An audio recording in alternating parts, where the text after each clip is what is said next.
Okay, shalom. Right, brilliant lesson. He is clean. So this is when the Cohen pronounces the person who has previously had leprosy clean. Okay, so this is really connected to the last lesson I did. In fact, the last few lessons that I've done, this whole concept about rectifying the female divine, rectifying the whole concept of the female divine, the fallen letter He, the holy Shekinah, the Malkuth, the kingdom, things like that. Okay, so I've talked about it a lot. I'm going to have a look at the objectives, and I want to have a look at this verse that we go through at every the beginning of most lessons. As an introduction, it says, "Come now, let us debate, says Yod-Heh-Wah-Weh. If your sins prove to be like crimson, they will become white as snow. If they prove to be as red as crimson dye, they shall become as wool." So this is taken from Isaiah 1:18. Okay, so straight away we've got some powerful connections between what I was talking about last lesson, this whole concept of the feminine divine being completely covered in leprosy because she's spoken Lashon Hara, evil tongue, defamation against her husband, the letter Vav, Tifereth, Moshe. Okay, and it's equivalent to Miriam speaking against Moshe and then getting leprosy and then needing healing as a consequence. So I talked about that lesson. I don't want to particularly go through it. However, we're going to be talking about the concept of now being made clean, and being made clean not in the way that we anticipated that we would be made clean, i.e. total removal of leprosy from upon us.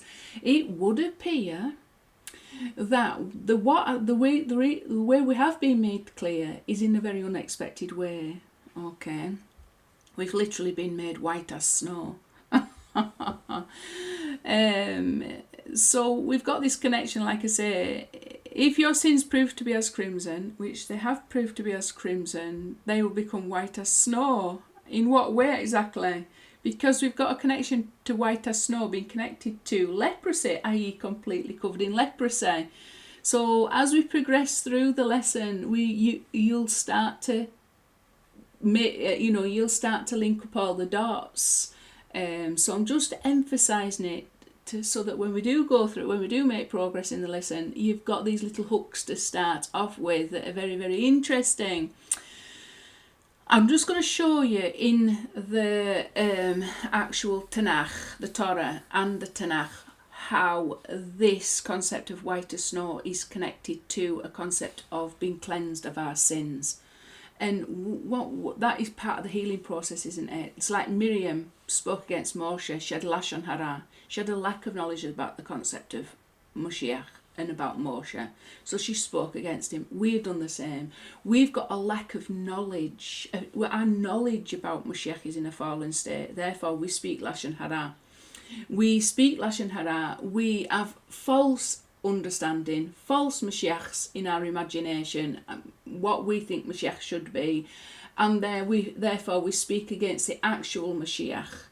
And in doing so, we defame him, defame the name of Yod-Heh-Wah-Weh that he actually represents, desecrate the name of Yod-Heh-Wah-Weh that he actually represents, and then we need a remedy for that problem.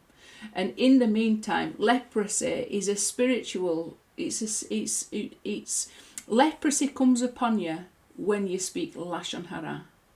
When it's a spiritual root. The spiritual root of this illness, this disease, is Lashon Hara, evil tongue, defamation. Okay, so you need to know all these things so that when we progress through the teaching, all what I go through will be made apparent. Okay, so let's just go and have a look at the Torah and the Tanakh just to make these links between white as snow and leprosy and Mashiach. Okay, so this is Moshe, and as we can see, there's a connection between Moshe and leprosy and it being white as snow, and this being a sign to the children of Israel that he is the Mashiach. Okay, and it also there's the two signs, and the two signs are very connected. And Yeshua connects these two signs together, okay? So it says, Moshe answered and said, behold, they will not believe me, and they will not heed my voice. But they will say, Yod-Heh-Wah has not appeared to me. And Yod-Heh-Wah said to him, what is this in your hand? And he said, a staff. And he said, cast it to the ground. And cast it to the ground, it became a serpent, and Moshe fled from before it. So bearing in mind, when the staff becomes a serpent, Moshe, the umbrella term for the Mashiach, is nowhere in sight. Okay? Then the Lord said to Moshe, stretch forth your hand and take hold of its tail. So Moshe stretched forth his hand and grasped it, and it became a staff in his hand. Okay, so grasped is an important word, because even in the Zohar they use the word come and see, or tachazeh. You've got to grasp hold of something. You've got to be able to grasp hold of concepts to be able to truly understand it and take command over it. In order that they believed that the Lord, the God of their forefathers, had appeared to you, the God of Abraham, the God of Yitzhak, and the God of Yaakov. And the Lord said further to him, now put your hand into your bosom. And he put his hand into his bosom, and he took it out, and behold, his hand was leprous like snow. And he said, put back your hand into your bosom. And he put it back, and he put his hand back into the bosom. And when he took it out of his bosom, it had become again like the rest of his flesh. Okay? And that's kiv saro, as in basar, means flesh. And it also means good news, as in basaroth tovoth, the good news. Okay, I've talked about how we need that good news because we need to suppress our evil inclination, which is represented by our flesh, our body, our Esav, our outer nations. Okay, this is at the microcosmic level. Obviously, there's a macrocosmic manifestation of that. And so we need in some way for our flesh to be healed, because our flesh becomes the vessel of shalom that receives that light or that abundance that Yod-Heh-Wah desires to bestow upon us. So the Mashiach is part of that process of getting us to that place where our flesh is healed, completely healed. Okay? So, and then we've got this other connection here about sins being purified of them, and then they're becoming whiter than snow. This obviously is not connected to leprosy in this case, but we're talking about King David, who is another aspect of the Mashiach. So again, we've got this concept where we're going to be made white as snow. Purify me with hyssop, and I will become pure. Wash me, and I will become whiter than snow. Okay, so you've got that connection. I just wanted to point that out because it's fascinating, and we are going to be looking at the concept of leprosy and the concept of being made clean from leprosy that is the result of speaking Lashon Hara, evil tongue, specifically against Moshiach. That's what we're looking at in this lesson. Okay, and all the wonderful mysteries and secrets that are hidden in this concept. Okay. So with this verse then, we've got some connection, very profound connection to what we are going to be talking about now. Because we've got all them things, haven't we? The red being turned to white and stuff like that. However, this number here, the 1342, which is the ordinal regular, plus the ordinal mispah gadol, the big numbering, add them together, 1342. Which is exactly the same as 2 times this phrase, Aleph chesef Aleph. Okay, this is a very, very mystical. There's a lot of deep secrets in. I can't go into it, but this whole concept of Aleph chesef is quite profound. Anyway, I'm not going to talk about it now. I'm just interested in these three Pesofit letters that are in sequence, one after the other. Aleph, chesef, Aleph. 1,000 talents of gold, 1,000 talents of silver. Okay, it's got a mispah gadol of 2,548 plus 136. 136 is kisei David ordinary and regular, of Kisei David, which is the throne of David, who is Moshiach Ben Yosef, by the way. 2,684 together, which is 2 times 1,342, so we can see it directly related to this. But the reason why it's interesting is because this is the only other place in the Tanakh where you have got 3 Pes Sophis in order, other than this verse, other than this part of the Torah, Trof, Traf, Yosef. So Yosef has surely been torn up. Okay, so there's a couple of things that I wanted to talk about with this. One, this is connected to this verse here, where we find this Aleph Chesef Aleph. And behold, in my poverty I prepared for the house of the Lord 100,000 talents of gold, 1,000 talents of silver, and of copper and iron without weight, for it was in abundance, and I prepared wood and stones, and you shall add to them. That's 1 Chronicles 22:14. So this is King David, who prepared for the building of the tabernacle. Building of the Mishkan. No, the Beis Hamikdash. We get there eventually. Okay, the temple, the holy temple. Right, and it's got Aleph, number of letters in this entire verse, 111 letters, which is the gematria for Aleph spelt out like that, as Aleph spelt as it sounds. Okay, there's loads and loads of mystery and wonderful teachings in this verse. We're not going to go over it now. We will be having a look at that number later. But just wanted to pull out this concept, okay, because it's very important. We have got this concept of Yesod. So there's the Aleph, if you like, and there's always 3 aspects to the Aleph. Even if we're just looking down here, we've got the upper Yod, the Vav in between, and then the lower Yod. It's split into 3 letters, a Yod, a Vav, and a Yod. So we've got Tiferet, Yesod, and Malkuth. And this is heaven is Tiferet. Then you've got the firmament in between, which is Yesod, and then you've got Malkuth, which is the kingdom, which represents earth below. Okay, so you've always got these 3 that must be in complete unity at all times. However, the middle Vav can also be split into 2 Vavs. And this really signifies 2 ways in which Yesod can function. It's related to the male anatomy. So obviously there's 2 forms that male anatomy can take. There's one which is alive. I'll let your imagination fill the gaps in. And then there's one in a state of death. Okay, and again, in terms of male anatomy, I think you don't need much to think about that. So too the whole concept of Moshiach Ben Yosef. So there's Moshiach Ben Yosef in this state here.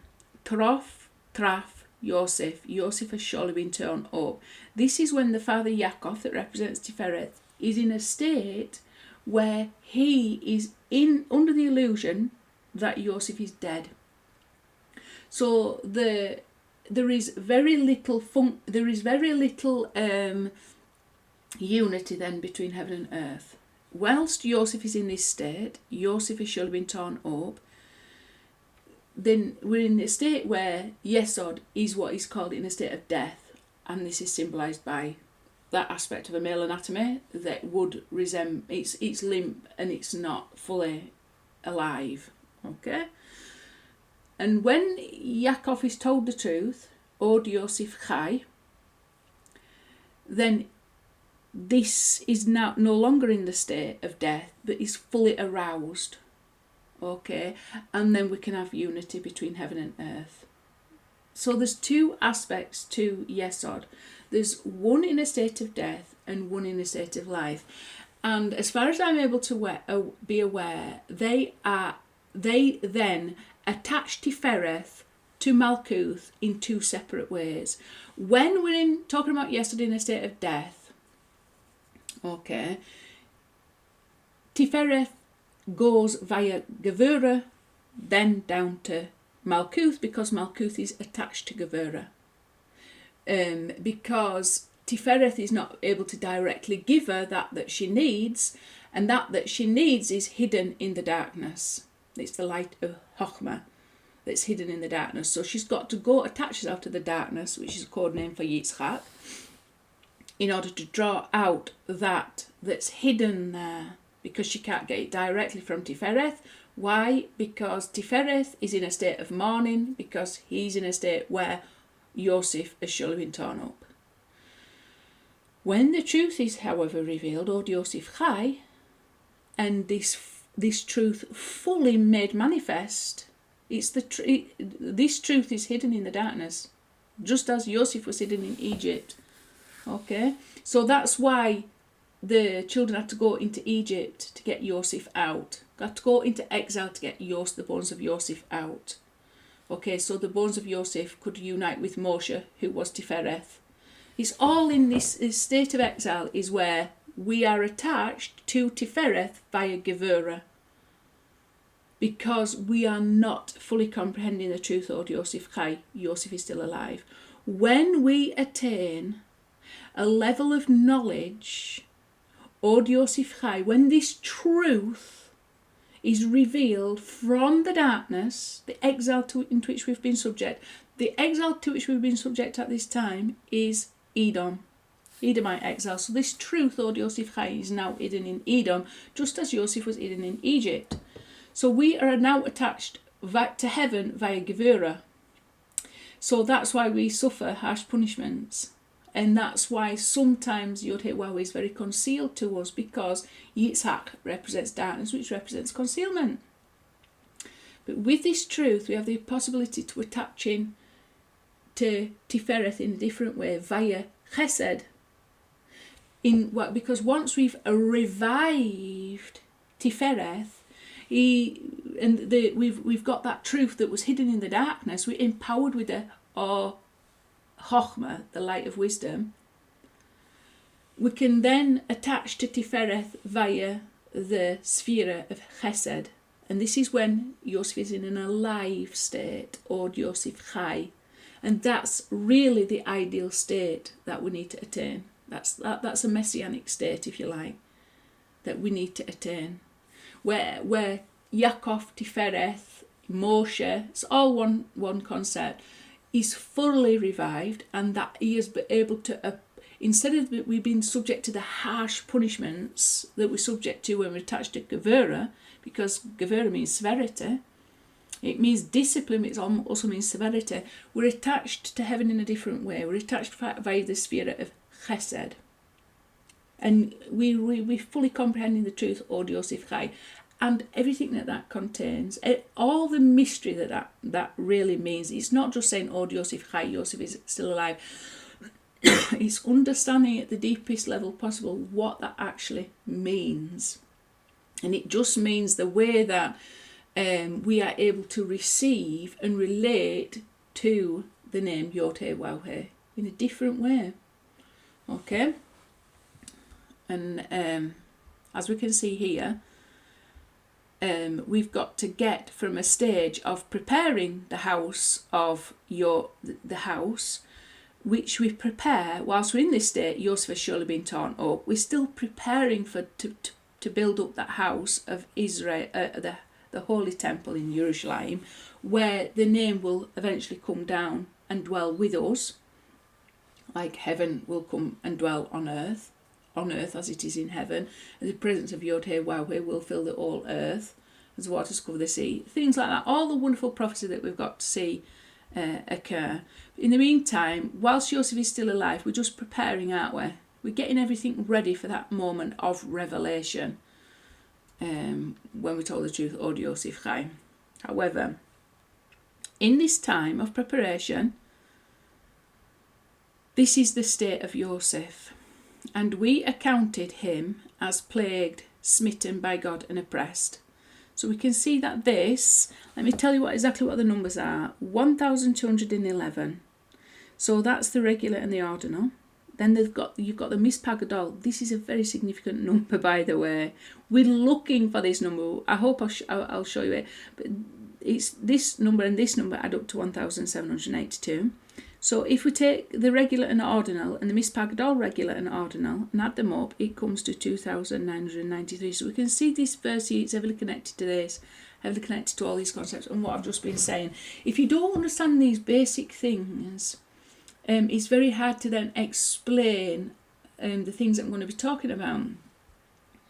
Okay, so this is from this verse. He bore our illnesses and our pains, he carried them, yet we accounted him as plagued, smitten by God and oppressed. The word for plagued, however, is nagua, and that really means leprous. It is connected to leprosy.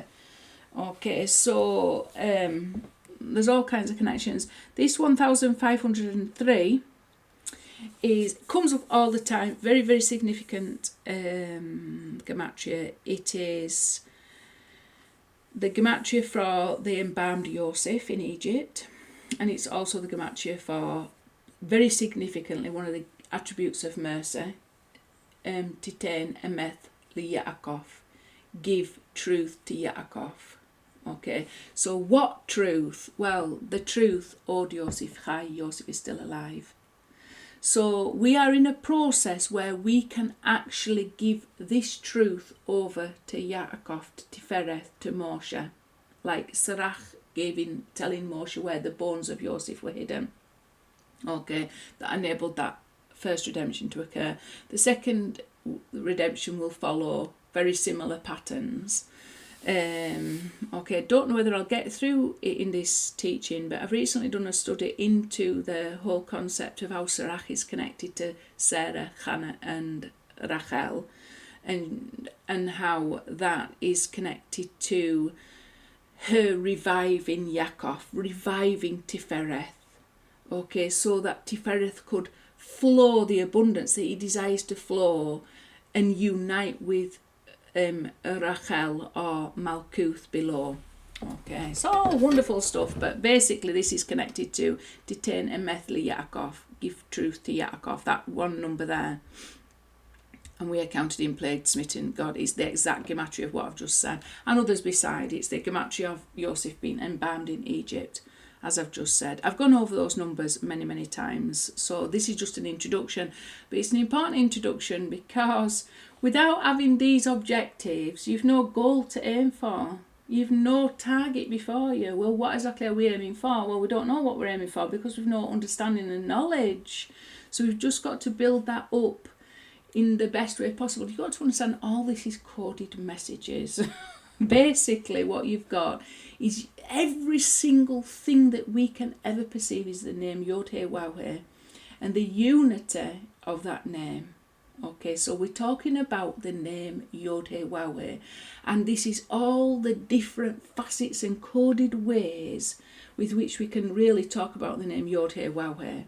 Everything in this, everything that we can possibly perceive is all connected to a revelation of the name Yod-Heh-Waw-Heh, and he desires to bestow on us below that are really a part of his own name, the last letter He of his own name. He desires to bestow upon us his goodness. Okay, but we have got some work to do below in order to build up that vessel to contain that he desires to bestow upon us. Okay, and that's he desires to reveal heaven on earth. He desires to reveal his name here down on earth. Right now we live in a world, it's exile and it conceals his name. He desires for ultimately this reality in which we dwell to reveal the name. It will have to go through some transformations so that the inner soul is able to dominate over the physicality, the outer nations. Israel is able to dominate over the 70 outer nations. Our soul is able to dominate over our body. Our inner Yaakov over our Esav. The male aspect over the female aspect of divinity. Okay, there's all different ways of saying it, and this all occurs on a microcosmic level and also on the macrocosmic level, as I've talked about many times. So the actual specific things that we're going to be looking at this lesson, bearing in mind what I've just said, behold your son lives. How is this statement to Elijah connected to the statement, woman, behold your son, and the coded name of Moses' burial place?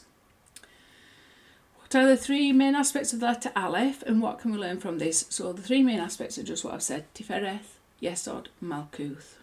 Bearing in mind there's two states to Yesod, and that determines how Tifereth connects and unites with Malkuth, or the letter Vav unites with the letter He. One in a concealed way, hidden way, darkness, during exile, and one in a revealed way, during redemption, through the sphere of kindness rather than the sphere of chesed. So bear all these in mind. How is he clean connected to the concept of Moshiach Ben David, the unification of all Israel, the tree of knowledge, and being completely covered in leprosy? So hopefully we're going to be having a look at this. How is the Mashiach declared clean? How is the Mashiach being declared clean related to the 5D reality and the truth that sprouts from the earth? Bearing in mind that we are all a part of Moshe, we're all a part of the concept of Mashiach, we're all a part of the concept of Moshiach Ben Yosef, we will all be a part of the concept of David. Why? Because we were all part of Adam. That's why we are in this exile, and that's why we've all got a purpose and a part to play in that final redemption, because we are all rectifying some aspect of creation that needs rectifying in order to restore us to that place where heaven unites with earth via kindness rather than gevura. In a state of truth, Od Yosef Chai, that symbolises the erect male anatomy, as opposed to the other, in a state of diminishment, okay, and exile. Prophets and truth. So this is, I think this is the first part of the lesson objectives. I didn't actually animate them in quite the order that I'd hoped, but we'll just go through this. Prophets and truth. We really need the truth revealing. We need the truth revealing, Od Yosef Chai, and that in the deepest, most profound ways possible. In what we would call the secret levels of the Torah. So, and Elijah took the child, and he brought him down from the upstairs chamber to the house, and he gave him to his mother. And Elijah said, "See, your son is alive." That's 1 Kings 17:23. And the woman said to Elijah, "Now I know that you are a man of God, and the word of the Lord is in your mouth, and the word of the Lord that is in your mouth is true." 1 Kings 17:24. See, your son lives. So then we've got this situation, haven't we? Just as Moses lifted up the snake in the wilderness, so the Son of Man must be lifted up. Now, why is this connected to here? Because this whole concept of Yeshua being lifted up is connected to the concept, obviously, of the children of Israel talking Lashon Hara against the bread from heaven. That's why the serpents were sent, and that's why Moshe had to make a copper serpent that was then lifted up as a cure for them talking Lashon Hara against the bread from heaven. The bread from heaven is the testimony of Moshiach Ben Yosef. It represents the testimony of Moshiach Ben Yosef. So obviously we need the bread from heaven, because within that testimony is contained the truth, Od Yosef Chai. Okay, so there's three main testimonies. There is the stone tablets. That's one of the books.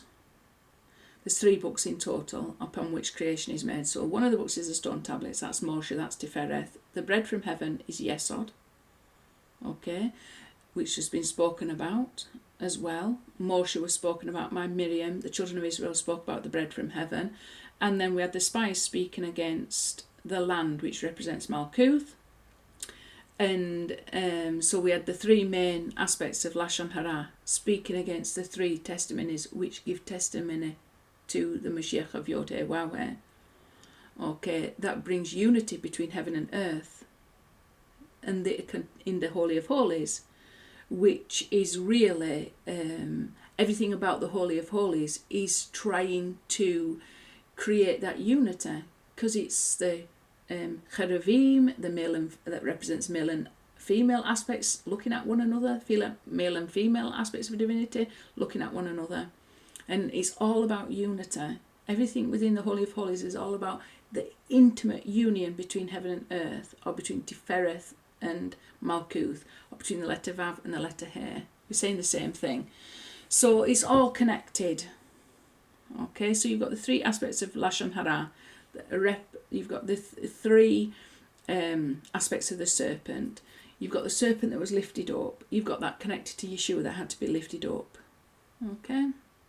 So just as Moshe lifted up the snakes in the wilderness, so the Son of Man must be lifted up. Let's see how this is connected then. So we've got these numbers. See, your son is alive. And whilst Yeshua was on that cross, he said to his mother, Mother, behold thy son. And what he was wanting to do was allow, just as the serpent had to be lifted up so the children of Israel could be healed from their Lashon Hara against the bread of heaven, which represents the testimony of Moshiach Ben Yosef. Okay. Yeshua had to be lifted up, and his mother that represented Miriam, or Bnei Yisrael, Knesset Yisrael, the letter He, that was in need of healing for speaking Lashon Hara against the Moshiach. Okay, so too, he wanted to heal his mother, and when he was like the serpent lifted up, trying to heal his own mother of this sin of Lashon Hara. Okay, of this not understanding the concept of the Mashiach, because all those aspects of the Lashon Hara that we see in the Torah are all really them speaking against aspects of the Mashiach. So they're speaking against Miriam, speaking against Moshe. Miriam represents Knesset Yisrael. She represents the last letter here, so she's speaking against the Vav Tifereth, Moshe. So then you've got the entire children of Israel speaking against the bread of heaven, which is the aspect of Mashiach that is Moshiach Ben Yosef.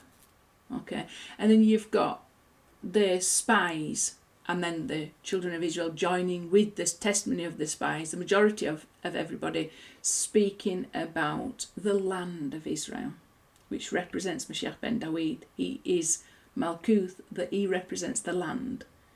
He's the final representative. He's the final revelation of the Mashiach Ben Yosef. Sorry, the Mashiach. It's the land of Israel. Okay, and that's why it's so contested at this time. So we've got, and people continue, this is continually happening now. So we are in a continual state of defamation against the Moshiach. We're continually defaming Moshe through our ignorance, not truly knowing who Moshe is, because Moshe to a certain extent is exiled in Erev Rav dominated within Judaism, basically. We're continually speaking against the bread from heaven that is the truth regarding Moshiach Ben Yosef, because he's exiled into Edom, and we're continually speaking about defaming the concept of the land of Israel, because it's under the dominion of Islam.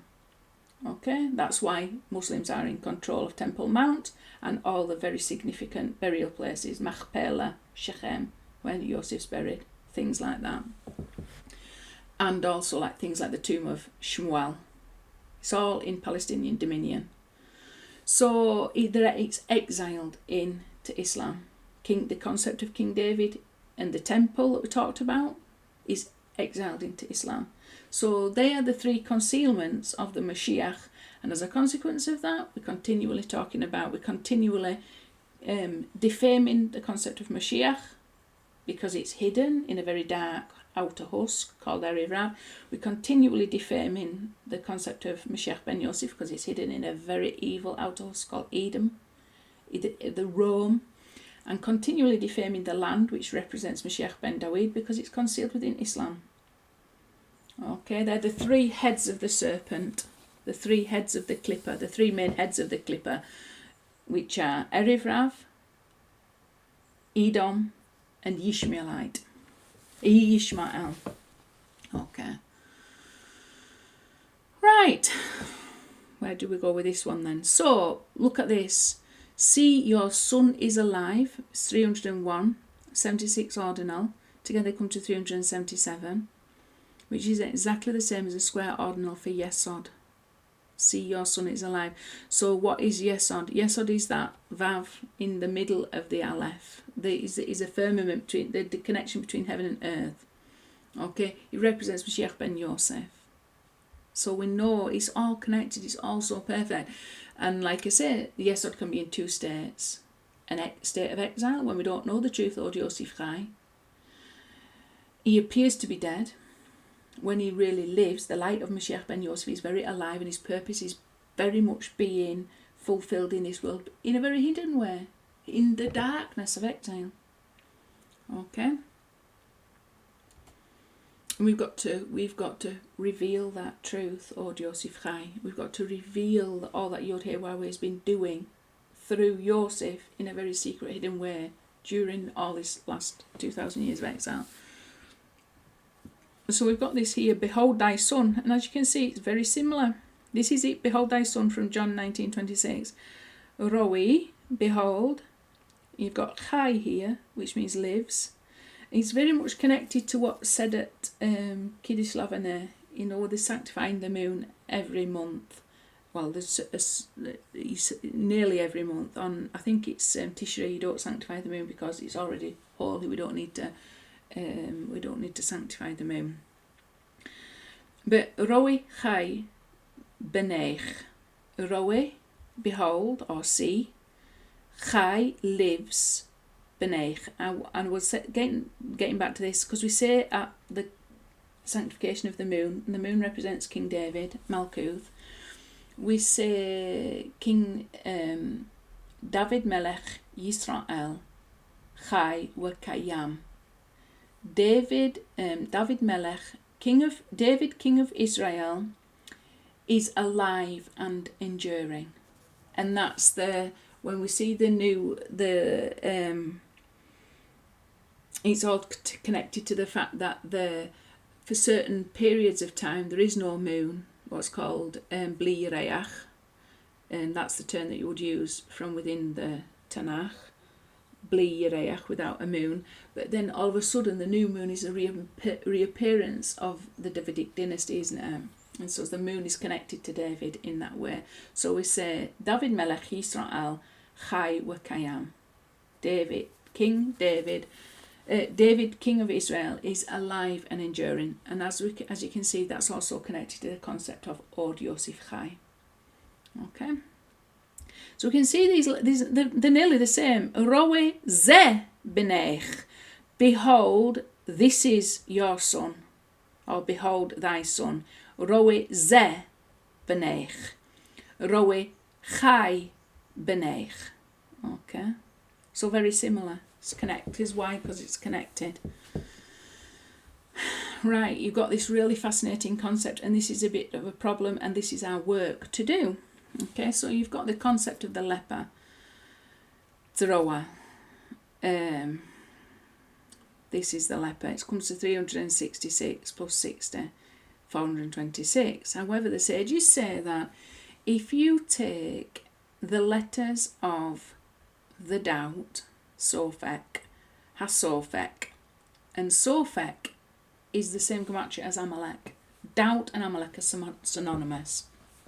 Okay, so we have got to really battle and fight against Amalek in order to reveal that truth, Od Yosef Chai. Basically, we're battling against Amalek. We're battling against all the doubts that would tell us that Traf Yosef has surely been taught on, to keep us in that state where we are attached to heaven via Gevuroth, which means that we have to suffer the strict judgments that come as a consequence of that connection. Okay, from the left-hand side of divinity, until we have drawn out of that darkness the light of Chochmah. Okay, which is the truth, Od Yosef Chai. That's we're trying to draw out the inner secrets of the Torah. We need to be empowered with the inner secrets of the Torah. So there's a lot of doubt that prevents us from accessing that light that's hidden in darkness. There's a lot of doubts that when we're confronted with them create an ego response. And the more ego that we have got, the more separated from the name of Yod-Heh-Wah-Weh that we are. So doubts create ego, and they also create separation, and they can, to a certain extent, even create things like atheism. We can have so many doubts because of our experience of this darkness and exile that we forget that we're here in order to get that light out that's trapped in the darkness, and we are so attached then to the darkness that we actually forget all our mission that we're here to do, and we can no longer perceive that there is actually Yod-Heh-Wah-Weh. Doubt creates separation between us, between heaven and earth. Okay, it completely keeps Yesod in a state of where it's dead, and then we're continually suffering more and more harsher and harsher punishments because we're connected to heaven via Gevurah. And we're not fulfilling that we're supposed to be doing, keeping our eye on the ball. We've succumbed to the severe judgments. And we can see this is a horrific example, as what you can see often, what you found within the Holocaust. Even the people that survived the Holocaust, the suicide rates were, catastrophic. And the assimilation rates were catastrophic, and the lack of the totally lost faith in God. God cannot be a God because of what they happen. Now the Nazis that the Jewish people had to go up against are synonymous with doubt. They have the same gematria. So the Amalekites are the Nazis. When doubt manifests, it will manifest as Amalekites, and usually they take on the form of Nazis. They are getting a little bit more subtle now. So it can come in the form of scientists.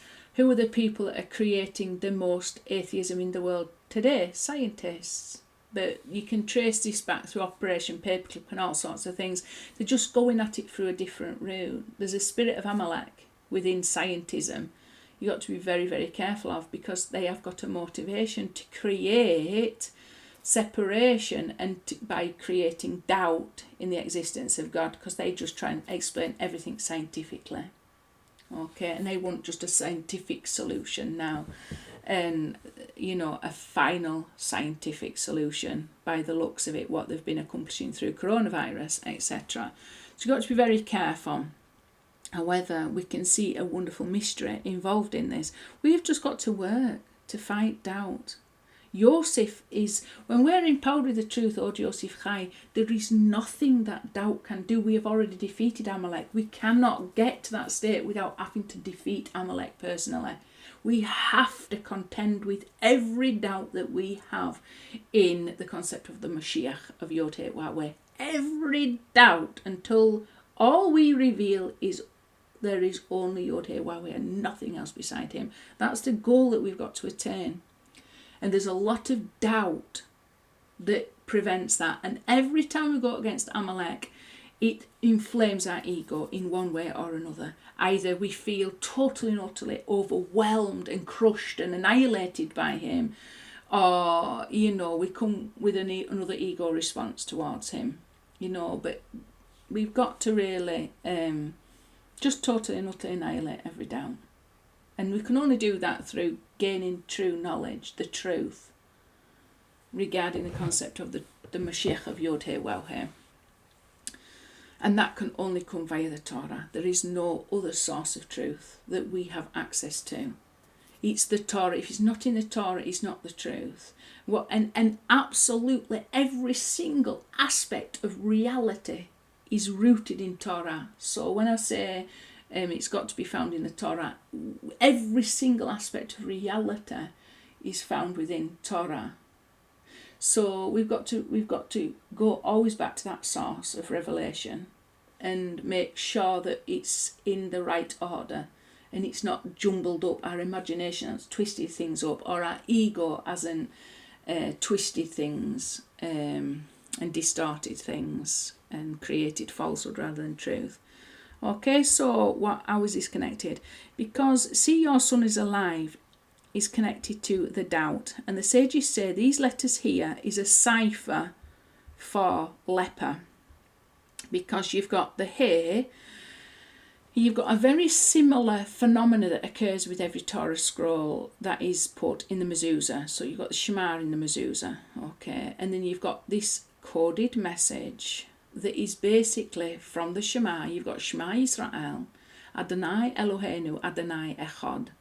So you've got the Adonai Eloheinu, Adonai. And within every Torah scroll, there's a cipher written of that name. So instead of having Yod He Waw He, you've got the next letter on in the Aleph Bet. So instead of Yod, you've got Chaf. And instead of the Vav, you've got Zayin. Instead of the, Yod He, instead of the He, you've got Vav. And then instead of the Vav, you've got the Zayin. And then you've got the Vav again. So the Yod He Waw He, Eloheinu, Yod He Waw He aspect of the actual Shema is put in a ciphered, coded way. You can't pronounce it because it's not an actual word, it's just a cipher. Chaf, Vav, Zayin, Chaf, and then Eloheinu is done exactly the same. So it's the next letters along in the Aleph Bet from Eloheinu, right? And this follows a similar thing. So you've got the letters of Hasofek, the doubt, and we know Sofek has got the exact same gematria as Amalek, 240. How do we deal with that? Well, in a very concealed way. Each letter of this, so that the next letter along, like the same cipher that we found in every Mezuzah scroll that goes on the doors to protect the children of Israel. This is, as Onkelos said, to the Roman legions when they came for him, your master sends you out in order to protect him in war. So you've got to go to the front line. Whereas our Mezuzah, our God, comes and he protects us from adversity. Okay, so you've got to understand the significance of the Mezuzah. The king is protecting our homes from adversity. When we put the Mezuzah scrolls on our homes, we put them on every single room into your home, apart from the bathroom. So you've got the He here. The next letter along would be a Vav. So we've got the Vav for leper. And then the Samech, the next letter along would be Samech Ayin. So you've got the Ayin. The Peh, it would be Resh. Okay, so you've got the Resh. And then the Kuf is, the next letter is Tzadeh. So just as we've got this cipher which codes the holy name, Yod He Waw He Eloheinu, Yod He Waw He, we've got a similar cipher here with the word for leper. Okay, with the word the doubt. The doubt is Amalek. The doubt is the problem. It's there for us to battle against that. Okay, and it's basically the spirit of Yosef. We need to attach to the tzaddik, to the foundation of this world, to the righteous of this world, because they have got the power to overcome Amalek, and it's only Yosef that has the power to overcome Amalek, and that's prophesied about. That's why Yaakov was so attached to Yosef in a way. So we need to battle all against the doubt in order to reveal the name Yod He Waw He. So Yosef has the power to battle against all the doubts, to reveal the name, to reveal, to give honour to his own father. Yaakov represents the name Yod He Waw He. Tifereth represents the name Yod He Waw He. Okay, so there's all kinds of wonderful connections. And Yeshua represented Moshiach Ben Yosef, and he wants to reveal the glory of his father, who is Yod He Waw He, Yaakov. So we've got this, you see your son is alive, is connected to this concept, the doubt, which we've got to battle against. In order to reveal this, we have to battle against this and transform this into this. We can see, as I've just pointed out, this is connected again to the concept of the leper. If we take the regular of this and the regular of doubt, it comes to 611, which is Torah. So the entire Torah is basically to overcome that concealment. that stops us from attaching to heaven via chesed, and keeps us in a state of exile where the truth is hidden that Yosef is still alive, and that then connects us to heaven via gevurah, via harsh punishments, and we've got to transform those harsh punishments from the darkness that they are into a revelation of the name Yod Heh Waw Heh. Okay, it's very difficult. It's very difficult to, but it's very difficult to do that. If we take this 60 from Leper and the 56, 60 is the gematria, the ordinal gematria of Amalek. So the ordinal gematria of Amalek is 60. The ordinal gematria of Sheker, falsehood, is also 60. So Amalek really wants to prolong the falsehood. Any false concept of Mashiach. Okay, he'll have us cling to all the false concepts of Mashiach and conceal the truth about Mashiach to create doubts. And then 56 is the ordinal of Teshuvah, repentance. We've got to return from this state of exile, from this state of Sheker, from this state of doubt. We've got to return from the state of not knowing Yosef is still alive to knowing that truth. Okay, Od Yosef Chai.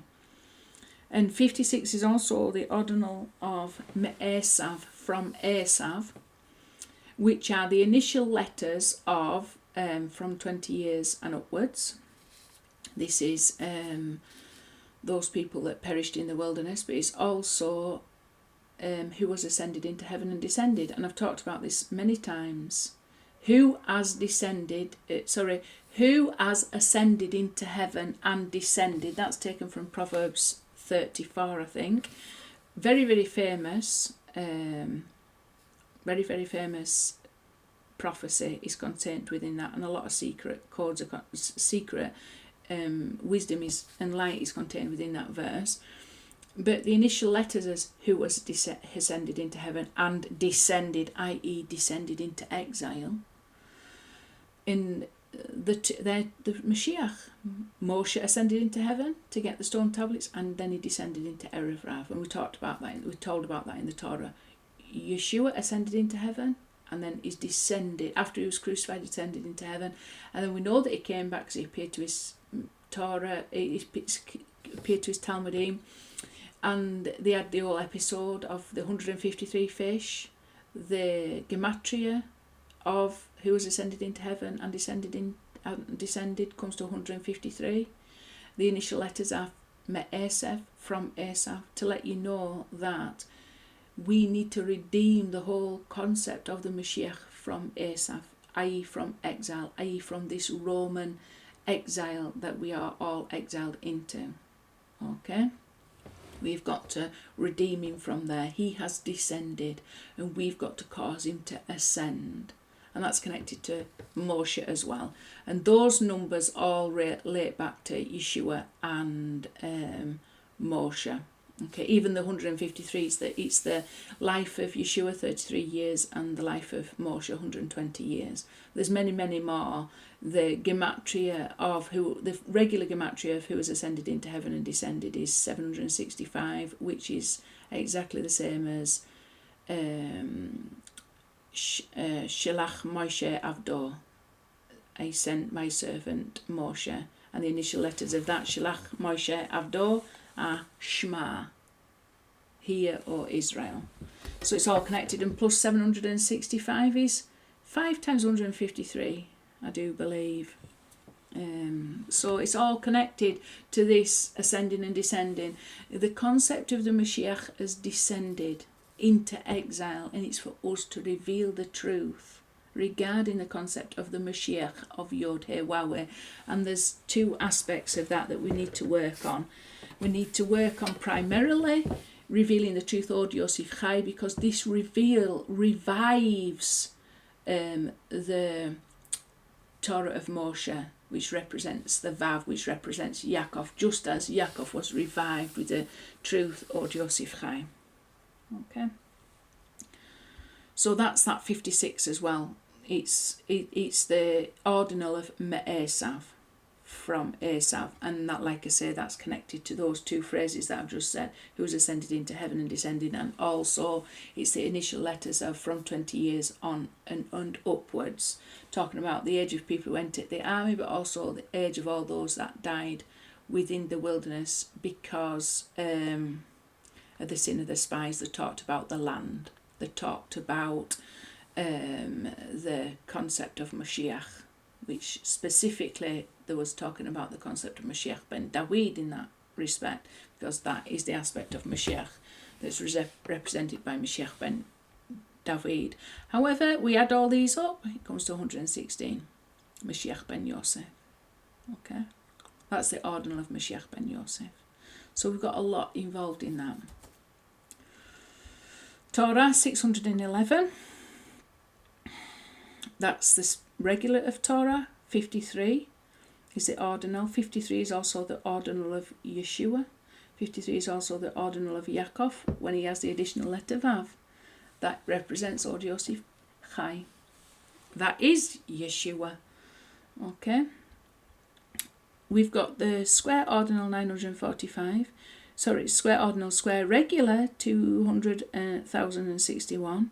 If we add this, and this up, we get 201,670, which is 670 times 301. Okay, so we've got the whole concept of Torah is really about getting to this state, see your son is alive, revealing that truth. Okay, that we get from wrestling with all the doubts that conceal that truth. That's hidden in the Torah. It's ultimately all hidden in the Torah. But everything that happens in the world outside is just basically the words of the Torah being fulfilled. So all that we've experienced in this exile, including all the horrific things that we've been exposed to whilst battling with Amalek, like the Holocaust, and like this coronavirus, what we're battling against now, and many other evil things that we've tolerated. We need to get the truth out so that we don't need to be exposed to the forces of Amalek one moment longer. O Lord God of hosts, so Adonai Elohim Tzvaoth comes to 611, so we can see that that's connected. It's got an ordinal of 116, so it's connected to here, this. This, O Lord God of hosts, is connected very profoundly to this whole concept of the leper and the doubt. Because you've got the 611, which is exactly the same for the regular as the regular of the doubt and the leper, but also the ordinal of it comes to exactly the same as the ordinal of them both, and then obviously together they come to 727. So this, O Lord God of hosts, this Adonai Tzvaoth, for example, and Yod-Heh-Wah-Heh Tzvaoth in some way I do believe in the book Sha'arei Ora, or the Gates of Light, are connected to Yesod. Let me go find that out. Okay, so I'll just quickly mention this. In the book Gates of Light, Sha'arei Ora, Yesod, which is Moshiach Ben Yosef, is given the name El Chai, living God. Okay, El is connected to Chesed, so that goes back to what I was saying about connecting up to Tifereth via Chesed. However, the 8th and 7th spheres, the 3rd and 4th gates, which would be Netzach and Hod, that are attached obviously to Yesod, are given the names Elohim Tzvaoth and Yod-Heh-Wah-Heh Tzvaoth. And they are two sacred names which rank 3rd and 4th in ascending order. Both of them are sometimes considered as one, as in Yod-Heh-Wah-Heh Elohim Tzvaoth, so which is what we've got here. And it just says the two names known as Yod-Heh-Wah-Heh Tzva'oth and Elohim Tzva'oth are both able to empty all the outpouring from the channels and the upper spheres and bring them to the attribute of El Chai, which is Yesod. Both of them operate in accordance with straightforward judgment for the legions of the world. One works from the side of Chesed, loving kindness, and the other acts from Din. Both draw judgment, loving kindness, and mercy from the attribute El Chai. Right, I'm not going to read any more of that.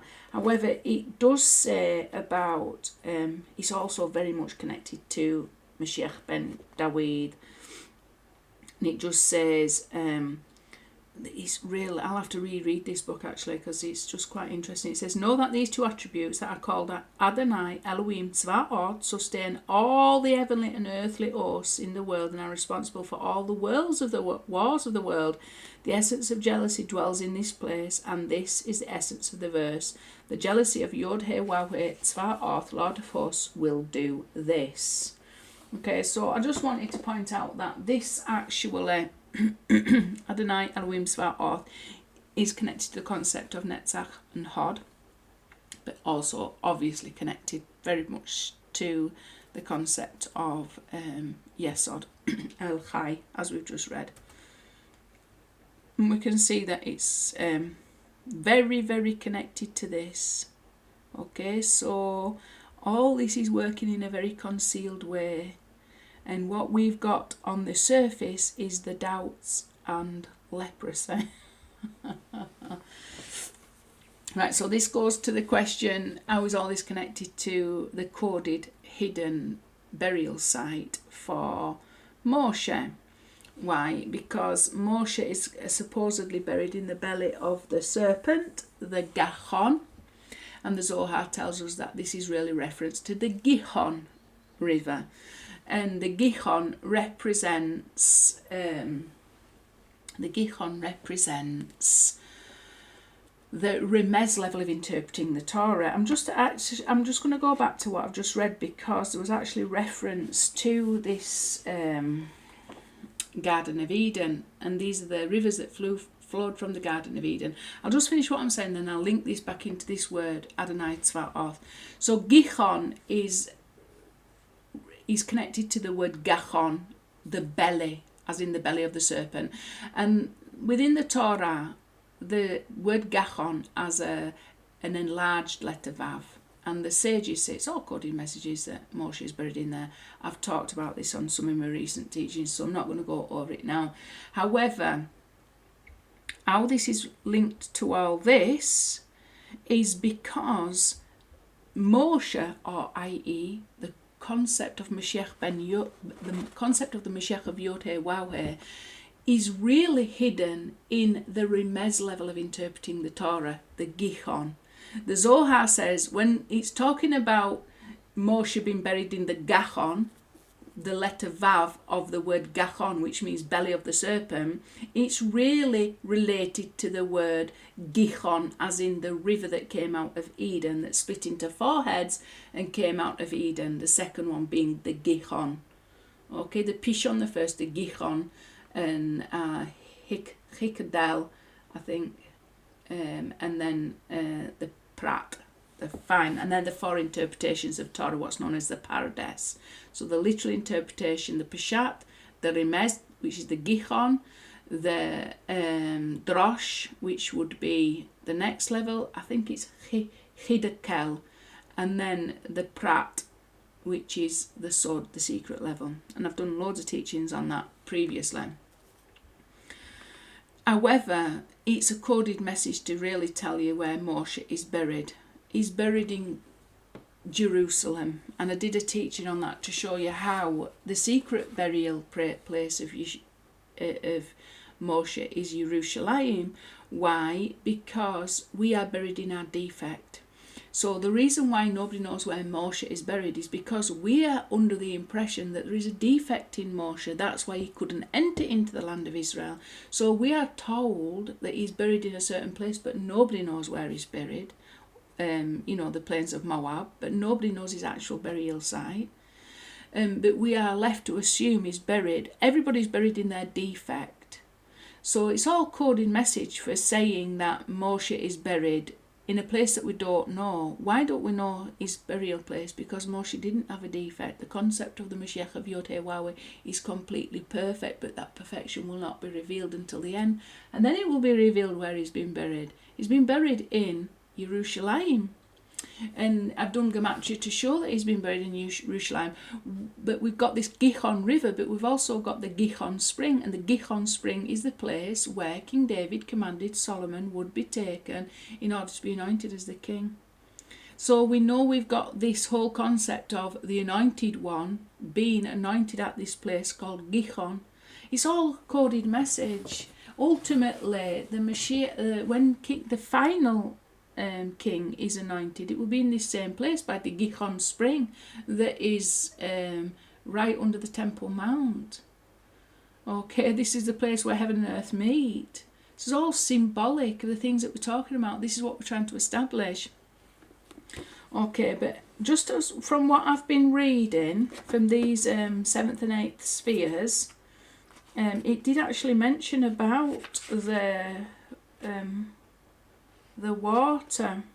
Okay, it mentioned this. It said, the rabbi stated at the end of Tractate Sukkah that the 8th day is independent, the holiday of Atzareth, with regard to its allotment of sacrifices, it having a designated time, it being a separate pilgrimage, it having different sacrifices, it's having a distinct liturgy during a distinct blessing, etc. And then it goes on to say that basically there's only 3 pilgrim feasts, the Reglaim, Shlosha Reglaim, but these are the 3, represent the 3 patriarchs, don't they? The 3 legs of the divine throne. But the 4th leg is King David. So really, even though Shmini Atzeret is not mentioned as one of the pilgrim feasts, the legs, the Reglaim, which means legs because you've got to walk to go on a pilgrimage to get to Jerusalem, it's symbolic. King David is the 4th leg of the throne. The 4th leg of the throne, or the 4th leg of the divine chariot, the Merkava. But it's not actually specified within the Torah that this is an independent festival. However, it is. And then it goes on to say, because King David came from Yehuda, who was the 4th son of Leah. So there's all kinds of connections. It says this time and only this time, which is the essence of the 4th time and the 4th festival. I will thank refers to David, who will saturate God with songs of praise and thanksgiving. She stopped having children, referring to Leah, stopped having children after she'd given birth to Yehuda.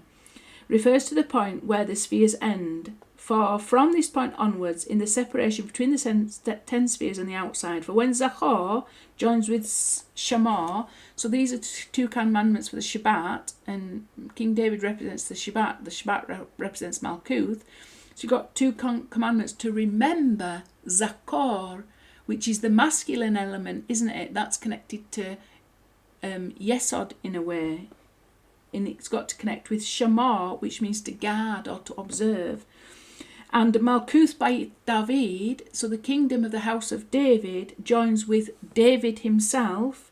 Then the river flows from Eden toward the garden, where it separates into 4 heads.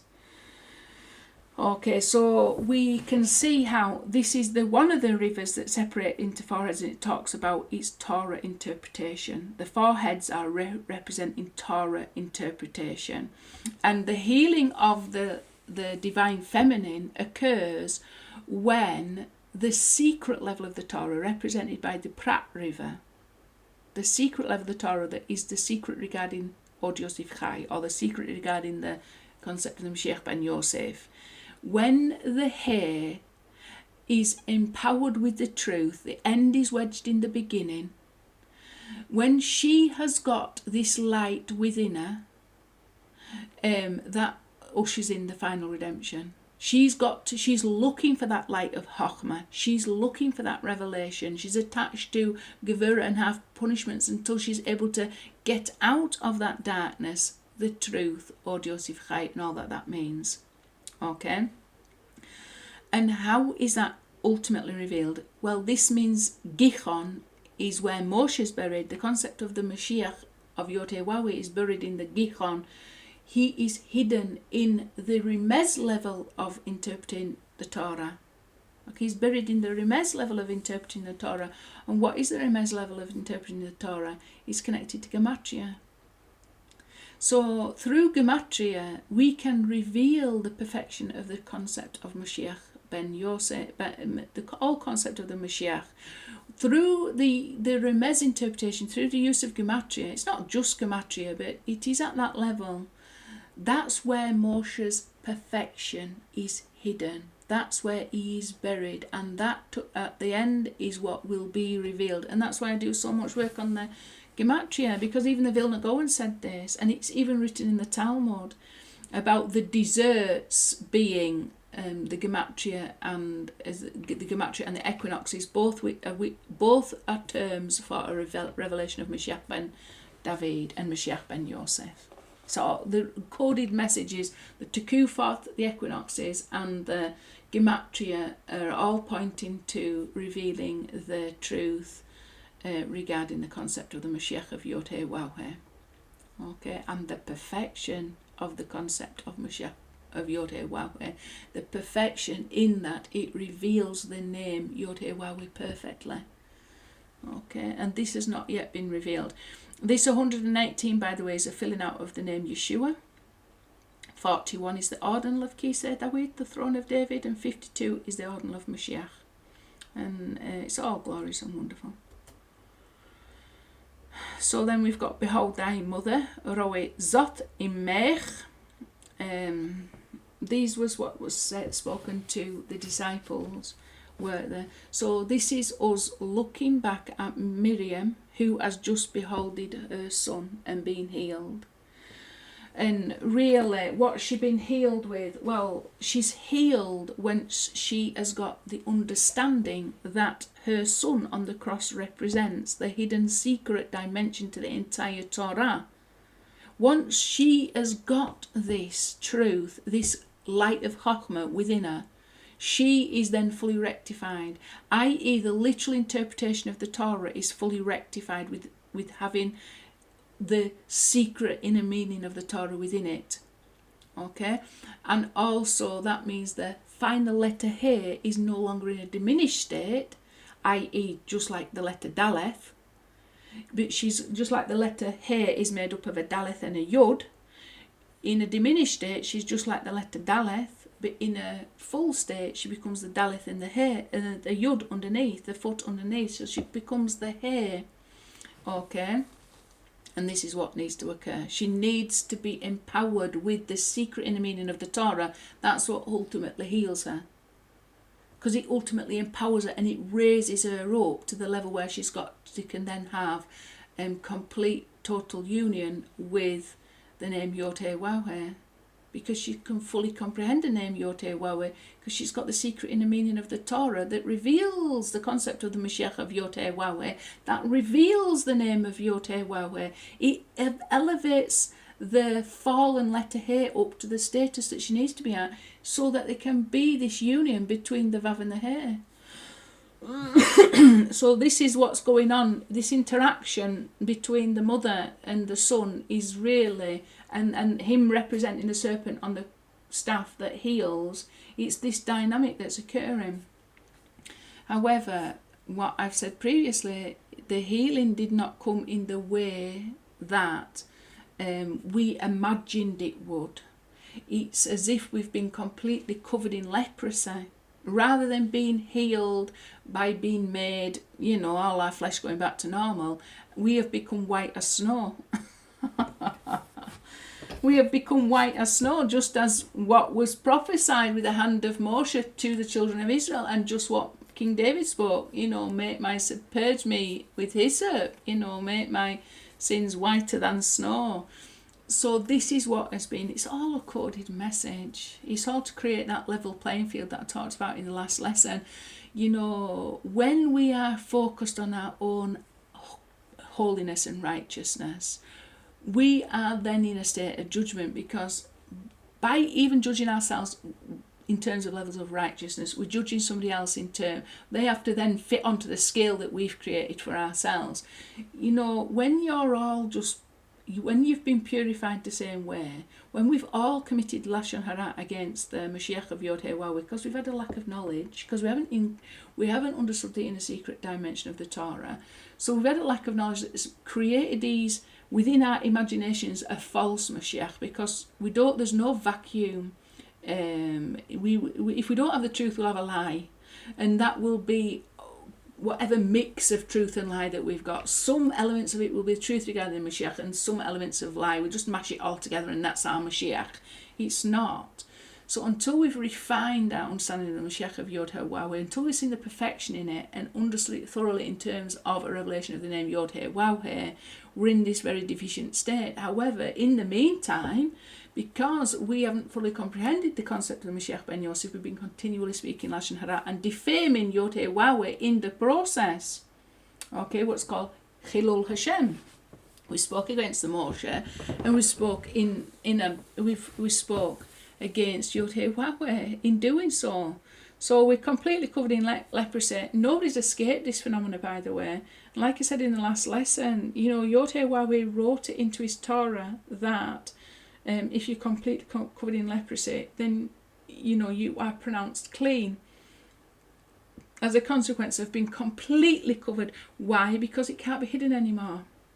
We've all committed the same sin. If you think about this, the person being the entire of humanity, Yeshua really is the only Jew who everybody's spoken against in one way or another, because he's the only aspect of Mashiach that is global and is revealed, and he's been promoted to such a degree, and so much falsehood has been spoken about him, even by people who really think they're speaking the truth. So that's why we've got to connect all these dots up. And the consequences of that are we who represent Miriam, who represent the Shekinah, who represent the lower hair, we've been speaking lies and defaming the Mashiach, even ignorantly and innocently. Okay? But we've all ended up with leprosy. And as a consequence of that, because the entire of humanity has committed the same sin, we are then deemed clean as a result. And we're going to have a look at the gematria behind that as well. The difference between see your son lives and behold your son is the letter Vav, which represents Mashiach and the truth and 6 days of work. So we've got 6 days in order to get from a state, what we've been in, to a state where we have got complete and total union with Yod Heh Waw through a complete rectified understanding of the concept of the Mashiach of Yod Heh Waw that is revealed in the Torah. It's not revealed anywhere else, by the way. If it's not in the Torah, it won't be the truth. This is why all along the way it's linking us back always to the concept of the Torah. And that's what we must do. We must go from the Torah, and then we must interpret reality, what's outside, from looking at it through the Torah, which is ultimately a revelation of the name Yod Heh Waw. The whole Torah is a revelation of the name Yod Heh Waw. We should be looking at it from that perspective. What we should not do is look at it from our own egocentric perspective and try and interpret reality from our own egocentric position. So me as a Jewish person, me as a Christian, me as a Muslim, and what's going on from my perspective, you're never going to get a concept. You're never going to understand the concept of the Mashiach, because you're going to have an egotistical, restricted consciousness regarding the concept of the Mashiach, because you have limited the concept of Mashiach, which is vast and includes all humanity, to yourself, which is in itself a false Mashiach. So you're defaming Yod Heh Waw, even when you think, even when you think you're defending the absolute truth. If it's from your perspective, it will be a limited perspective, and you will not thoroughly be able to understand the concept of the Mashiach of Yod Heh Waw. Right, let's go and have a look at this. So first of all, I just wanted to quickly read through this. So we've got some understanding. We can point ourselves back to this, completely covered in leprosy. Then the Kohen shall look at it, and behold, the Taharath, leprosy, has covered all his flesh. He shall pronounce the person with the lesion clean. He has completely turned white. He is clean. But on the day that live flesh appears in it, he shall become unclean. When the Kohen sees the healthy live flesh, he shall pronounce him unclean. The live flesh is unclean, it is leprosy. But if the healthy live flesh once again turns white, he shall come to the Kohen, and the Kohen shall look at it, and behold, the lesion has turned white, and the Kohen shall pronounce the lesion clean. He is clean. Okay? And then you've got Hanegah, which is plague, and that goes back to the first verse, one of the first verses that we're looking at, and we I can't think, is it we esteemed him not, he was plagued and smitten, and that word there is connected to this, Hanegah, plagued. He was plagued, what with? Leprosy. Okay. But then he is clean. Once all humanity is completely covered, then we're clean, and that's exactly what has happened. Nobody is able to speak the truth regarding the concept of Moshiach Ben Yosef. As none of the concepts of Moshiach Ben it's really the term is the Mashiach of Yod-Heh Waw-Heh, Mashiach of the Lord. Okay, and this actual term is to be found in the Torah. Okay, so how can we look at this verse then and relate it to this whole concept of the serpent? Yeshua being lifted up, Moshe lifting up the serpent, how that's all connected to the concept of Lashon Hara, evil tongue, defamation, and how we've all got leprosy, but as a consequence of it, because we're completely all covered, we're clean, we're healed. Okay, once we reach this state, we are actually healed. Why would that be so? Because you've nothing to hide anymore.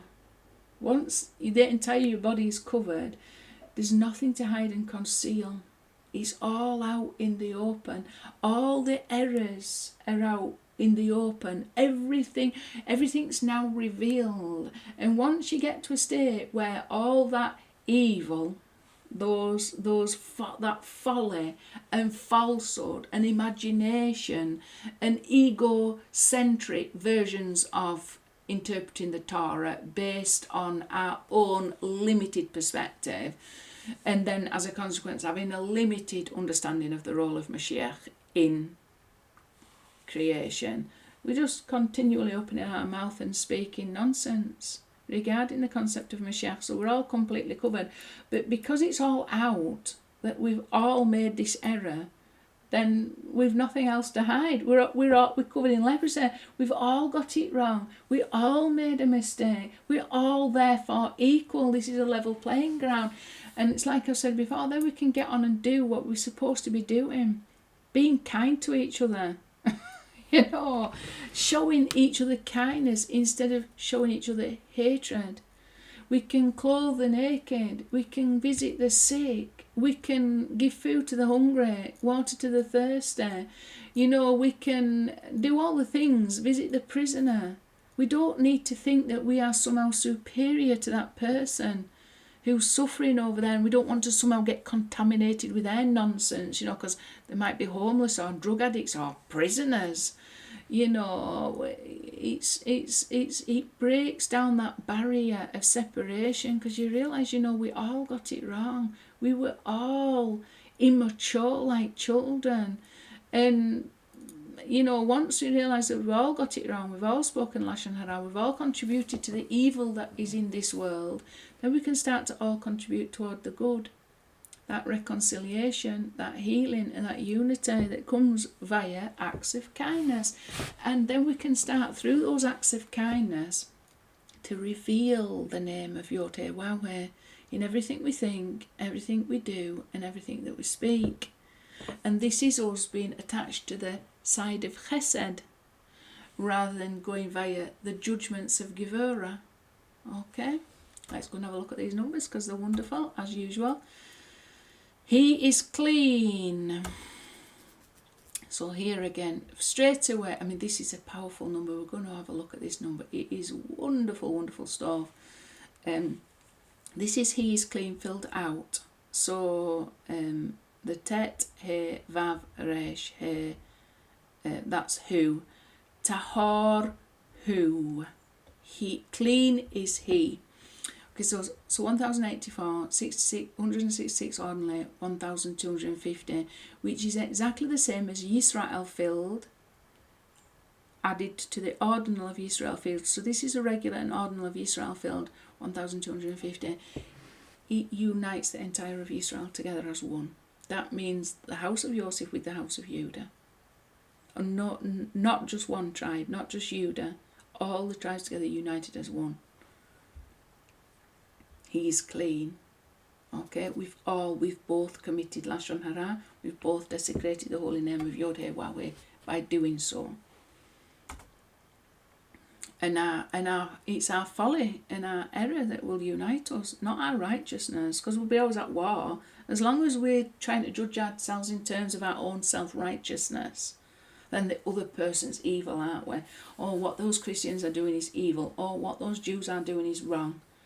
What those Muslims doing is evil. You know, we're constantly in a state of constant judgment. We will be united instead with a common goal of revealing the name Yod-Heh-Wah-Weh in the entire of creation for good.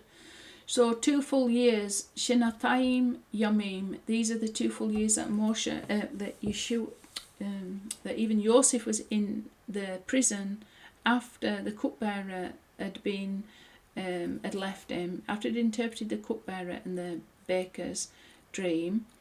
He was a further 2 years in prison because he uttered 2 words that showed a lack of faith. He uttered the words, remember me and take me out. Remember me to Pharaoh and take me out. And for that, he was 2 extra years in prison until Pharaoh then had a dream which he was able to interpret, and the cupbearer finally remembered him to Pharaoh and he was taken out. So there's a time involved in this whole process of us gaining leprosy, basically. We're going to be taken right to the bottom, and then when we're right at that place where we've recognised our own error, we've corrected it to some degree, whoosh, we're out of exile.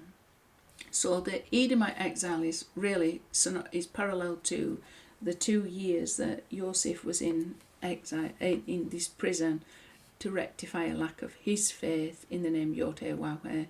We are experiencing what we are experiencing to rectify our emunah in the name Yod-Heh-Wah-Weh, our faith in the name Yod-Heh-Wah-Weh. And this is at a global level, so this is a macrocosmic level, and those 2 years are 2,000 years. So Yeshua probably died in, I'm starting to edge on the side of AD 30. Okay, because I'd previously thought AD 33 because of Sir Isaac Newton, but he did actually prefer the idea of it being AD 30, but he was persuaded to take the astronomical calculations that gave the option of it being AD 33. If it's AD 30, he has been, then we've only got 8 years left for him to fulfill this 2,000 years that parallel the 2 years that Yosef was in prison. There's a maximum of 8 years left of this Edomite exile. Okay, he is clean. So this is the Mispar Gadol, and the Mispar Gadol ordinal, add them together 2 times 1084. So during this 2,000 years of Edomite exile, we are being prepared to be made clean. Okay, and also to unite all the tribes of Israel. Right, now we've got this phenomena. Okay, so we've got the concept of Metatron, the concept of Metatron, and the concept of Leviathan. Okay, and these are the concealment, the power that Yod-Heh-Wah-Weh uses to conceal his name. Okay, so the Mashiach is the power to reveal his name, and this is the power to conceal his name. Okay, so there's aspects of this which represent Mashiach himself. Okay, the three main aspects of Mashiach: Moshe, Moshiach Ben Yosef, and Moshiach Ben David. However, these come into play when we're in that state, primarily when Tiferet is connected to Malkuth via Gevurah, where the truth, Od Yosef Chai, is not fully revealed. We won't, when it's fully revealed, we have the letter Aleph instead of these three. So the Mashiach reveals the letter Aleph, the Yod, the Vav, and the Yod. And until that is revealed and unified and shown to be the perfection that it is, this letter Aleph, the truth that the letter Aleph represents, we've got this instead. We've got this form instead, or this structure, this what I call the matrix. We've got this in there instead. So in a way it represents the Mashiach, but it represents the Mashiach whilst we're in a state of in exile. When we're out of exile, and when Malkuth is attached to Tiferet via Chesed, we won't have this. It will be replaced by the concept of the Mashiach, which is ultimately a revelation of the letter Aleph. Okay, so we've got Metatron, Metatron, Leviathan. So this is what conceals Tiferet. This is what conceals Yesod, Moshiach Ben Yosef, Moshe, Moshiach Ben Yosef, and this is what conceals Moshiach Ben David. And 496 is exactly the same gematria as Malkuth. It's exactly the same gematria as the three words to describe the moon, and King David is related to the moon, which are Hameor Katan Alayla, and they are also the words that Samuel uttered regarding Mashiach King David, ruddy with beautiful eyes. All comes to 496, and there's many other things inside. So we know Leviathan is the aspect that conceals the concept of Moshiach Ben David. You can do the numbers to show that Metatron conceals the aspect of Moshiach Ben Yosef, which is Yeshua, and Metatron. Even Moshe is called Metatron because he's Metatron Sah HaOlam. Metatron, Prince of the World, has got the initial letters of Moshe. Okay. This is the aspect of Metatron Sah HaOlam, Prince of the World. This is Metatron Sah HaPonim, Prince of the Faces, which is connected to Yeshua, Sah HaPonim. And then Leviathan is the aspect of the serpent, the matrix, if you like, that either conceals or reveals the name Yod-Heh-Wah-Weh, but predominantly there to conceal. That is the part that conceals Moshiach Ben David. So we've got this massive connection, therefore. Let's see what numbers we've got for this. So we've got, that's the regular, 1134 is the regular of all this. Then we've got the ordinal, which is 216. Look at what 216 is equal to, Gevurah. So this is how we know this is what Mashiach looks like via Gevurah. Metatron, Leviathan. Okay, these are not even Hebrew names, by the way. But we can see how it's connected, and this is how we understand the name or perceive the name of Yod-Heh-Wah-Heh when we are attached to Gevurah. Okay. And these are all very significant numbers. You've got 71, which is Yonah, the one who went into the belly of the whale. Okay, so there's all kinds of connections. 81 is the filling out of Moshe, the first filling out of Moshe, the ordinal first filling out of Moshe. And 64 is connected to King David because it's 2 times lev for a start off, but it's also connected to chita, wheat. I think it might be 2 times wheat, chita. and that is, let me just think about that. Yeah, probably 2 times wheat, and that is connected to the wheat harvest, which is connected to the truth that sprouts from the earth. The barley harvest is connected to Moshiach Ben Yosef, comes first, and then you've got the wheat harvest that comes after that, and the wheat harvest is connected to Moshiach Ben David. So you've got Yonah, which is connected to Moshiach Ben Yosef, Moshe and King David. Okay, all connected to this concept of Gevurah. So if we take that, we take the regular and also the square ordinal of all these three, 693, 1063 and 960 square ordinal, all those are significant numbers, 2986. If we add all those together, it comes to 4336, which is 2 times 2168 and 4 times 1084. He is clean, 2 years. Which is also the exact gematria of Moshiach Ben David when you take into consideration the Nun Sofit, and it's also David's spelled in the rectified form. This 286 times David is spelled this time in the Tanakh. So it's his rectified when it includes the letter Yud that we got out of Gevurah, that is the truth, Od Yosef Chai, okay, the light of Chochmah, the light of wisdom. Okay, but it's even a higher wisdom than Shlomo. Shlomo represented lower wisdom. This is a higher wisdom than Shlomo. Like Yeshua said, what is before you is greater than Shlomo, Solomon. The wisdom that is before you is greater than Shlomo's wisdom. And it's this wisdom, this higher wisdom, that the final revelation of Moshiach Ben Yosef has. Okay, 1084. Connected to this. So this is what we will have in the end instead of all this. We will have Moshiach Ben David instead of all this, you know. It'll just have the letter Aleph instead of the 3 aspects. It will all be united. It's all about unity. And then this is going back to what was spoken in the Talmud about the gematria and the equinoxes being the desserts. Okay, and when do you eat your desserts? You eat your desserts at the end of the meal.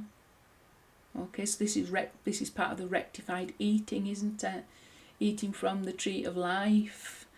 So, you know, we sinned because we ate, and somehow in the Talmud it mentions about, you know, the gematria and the equinoxes being the desserts. Well, this is us when we finally rectify our eating and we're doing things in the right way, you know, and this is connected to Tekuphoth. And here we've got 992 is 2 times 496, so we know that again it's connected to Leviathan, Leviathan or Leviathan in English, which, as we said, is the exact same gematria of Malkuth, kingdom. It's the exact same gematria of ruddy with beautiful eyes, and it's the exact same gematria as the 3 words in Genesis used to describe the luminary, that is the moon, the luminary that is small at night. Okay, which is code name for Moshiach Ben David, by the way. All connected, and then we can see this double connection here. And 92 is the ordinal of this. The ordinal of Moshiach Ben David is 92. Okay. That's when it's spelled rectified. Then we've got this concept, and we've got Yeshu filled, which comes to 1084. But this is Yeshu in his diminished state, when we've got Yosef is not alive. You know, this is him in the Trof Yosef state, isn't it? It's called Yeshu with his name erased. And I've taken the Vav out of the Nun to represent. I've done both numbers. I've done it when the Nun is got the Vav. The Vav represents the truth, Od Yosef Chai. So there's the concept of Yeshu in a diminished state, in an exiled state, where we don't understand the truth, why that had to happen, and we don't understand it from a Torah perspective. So we've got all kinds of things like problems interpreting the concept of Yeshu from a Torah perspective, because what we've got instead are the lies like him boiling in a pot of excrement, and there are misunderstandings regarding the concept of Yeshu that are basically Erev Rav influences within Talmudic Judaism or Rabbinic Judaism, whatever you want to call it. This is actually a glorious, glorious concept to bring us to that ultimate revelation that unites heaven and earth together as one. But when we don't have the truth that is about it within the Torah, it turns into something so disgusting. But we've got to take that's really repulsive and disgusting and transform that into a Torah revelation. Okay, we've got to infuse it with the truth, Od Yosef Chai, and then work from a Torah perspective rather than an ego perspective. From the name of Yod Hewawi, why he did this, in order to give us a work to do, to refine reality, be co-creators, in order to bring about that unity between heaven and earth, and a revelation of Moshiach Ben David. We are all a part of this rectification process. Okay, so we've got to transform this. Is disgusting. That is like loads and loads of times I've been told that Yeshua, Jesus, is Yeshu who's boiling in a pot of excrement, and this is mentioned in the Talmud and the teachings of the sages. It's an erroneous understanding of a concept that is glorious, that really glorifies the name Yod He Wawe in its proper Torah perspective. And the proper Torah perspective to us is to understand Mashiach ben Yosef came as a suffering servant instead of Yitzchak, instead of Gevurah, so that ultimately through this he went into Gevurah. Gevurah is Yitzchak. He became, instead of Yitzchak, the light of Mashiach ben Yosef was hidden in there. And we've got to then get it out in order to accomplish everything that I've been talking about, to restore that union between heaven and earth in a different way through ultimately the right side of divinity, through Chesed. Okay, it's all glorious. And then we talked about the united tribes of Israel. The sages mention about where will they come back, about the 10 tribes returning, and they've got to cross the Sambatian River. Sambatian River is impossible to cross. According to what the sages say, it's impossible to cross because it only flows on it only stops flowing on a Shabbat. And it's like, and there's all kinds of coded messages for this Sambatian River. The Sambatian River is the difference between clinging to our exiled mindsets and letting go of them to become a Hebrew. The term Hebrew means to get to the other side of the river. Abraham was a Hebrew. You've got to leave behind almost the culture and the influence into which you were born in order to become a Hebrew.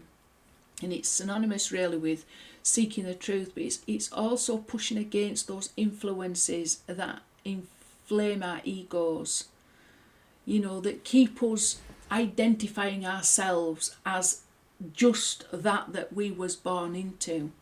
We've got to become like converts. We've got to convert to become Hebrews, if you like. I'd like to say you've got to convert to become Bnei Yisrael, but the best word to describe that is Hebrews, because that is the term given to describe people who are able to leave exile.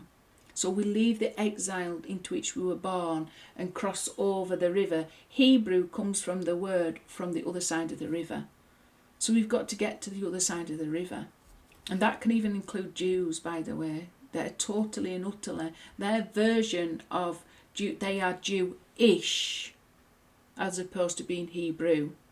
Like what Yosef said. He was termed Hebrew, and also Yonah. Ivri Anachi, I am Hebrew, and Abraham was called a Hebrew.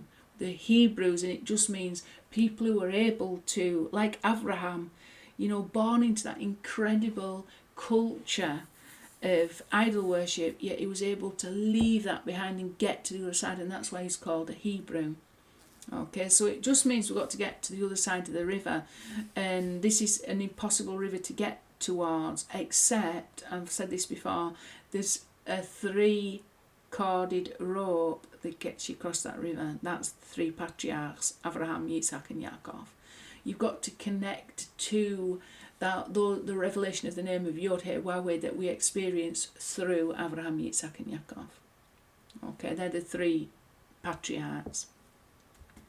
So connected to Moshiach Ben Yosef, Moshiach Ben David, and as we'd already said from that chariot Ora, the gates of light, we're talking about that name Adonai Elohim Tzvaot, and how that was connected to.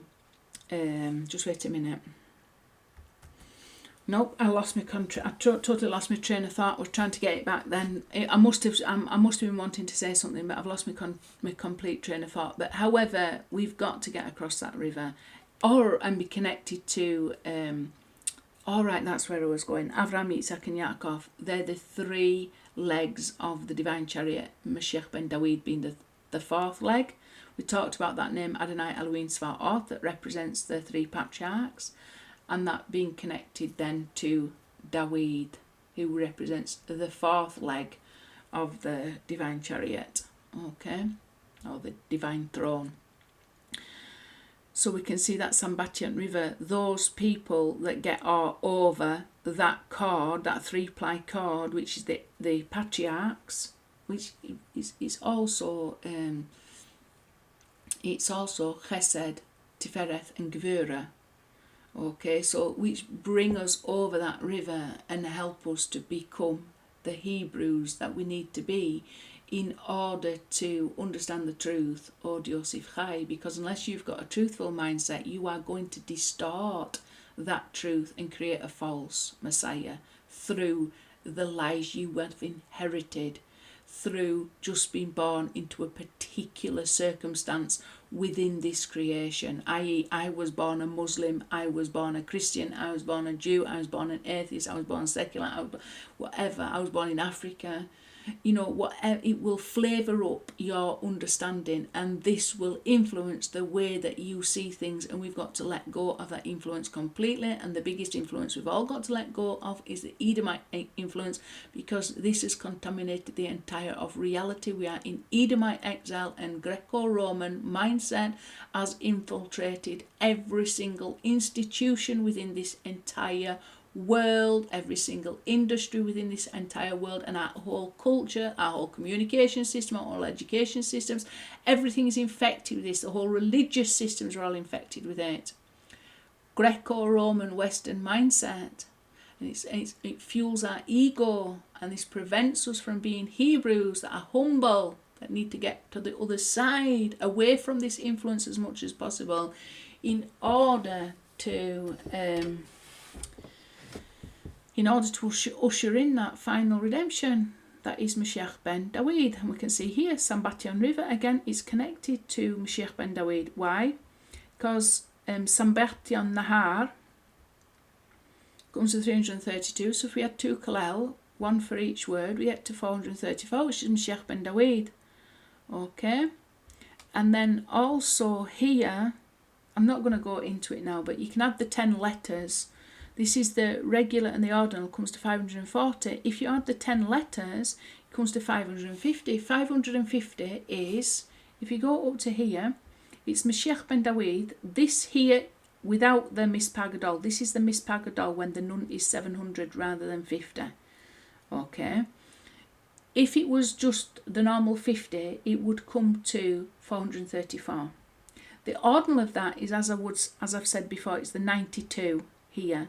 So if we had 434 plus the 92 plus the 24 for David, it comes to 550. Okay. Where do we get this number though from? So there's everywhere is connected to Moshiach Ben David. The Sambatyon River is connected to Moshiach Ben David. That's why I went over it a little bit more than what I had planned to do. So 434, the regular, plus the Mispagadol, 1084, And you could even, just from the Mispar Gadol, you could have 2 Kolel added to that, and you've got back up to the 1084, which is Moshiach Ben David. Whichever way you look at it is connected to Moshiach Ben David. Okay? So that plus that equals...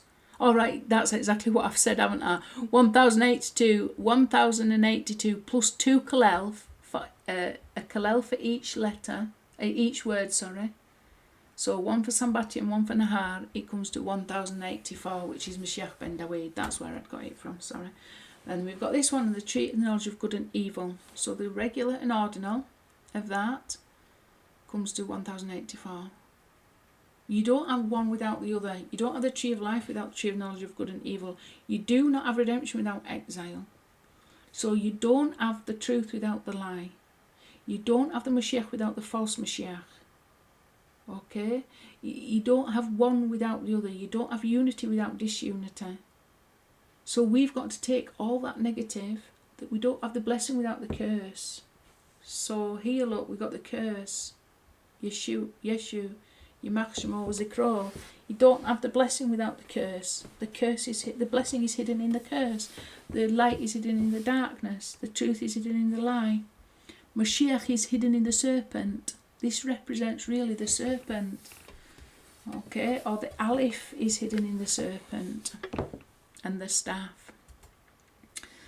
Then you've got Yosef Ben Yaakov is connected to this whole concept of tree of knowledge and good and evil, just as Moshiach Ben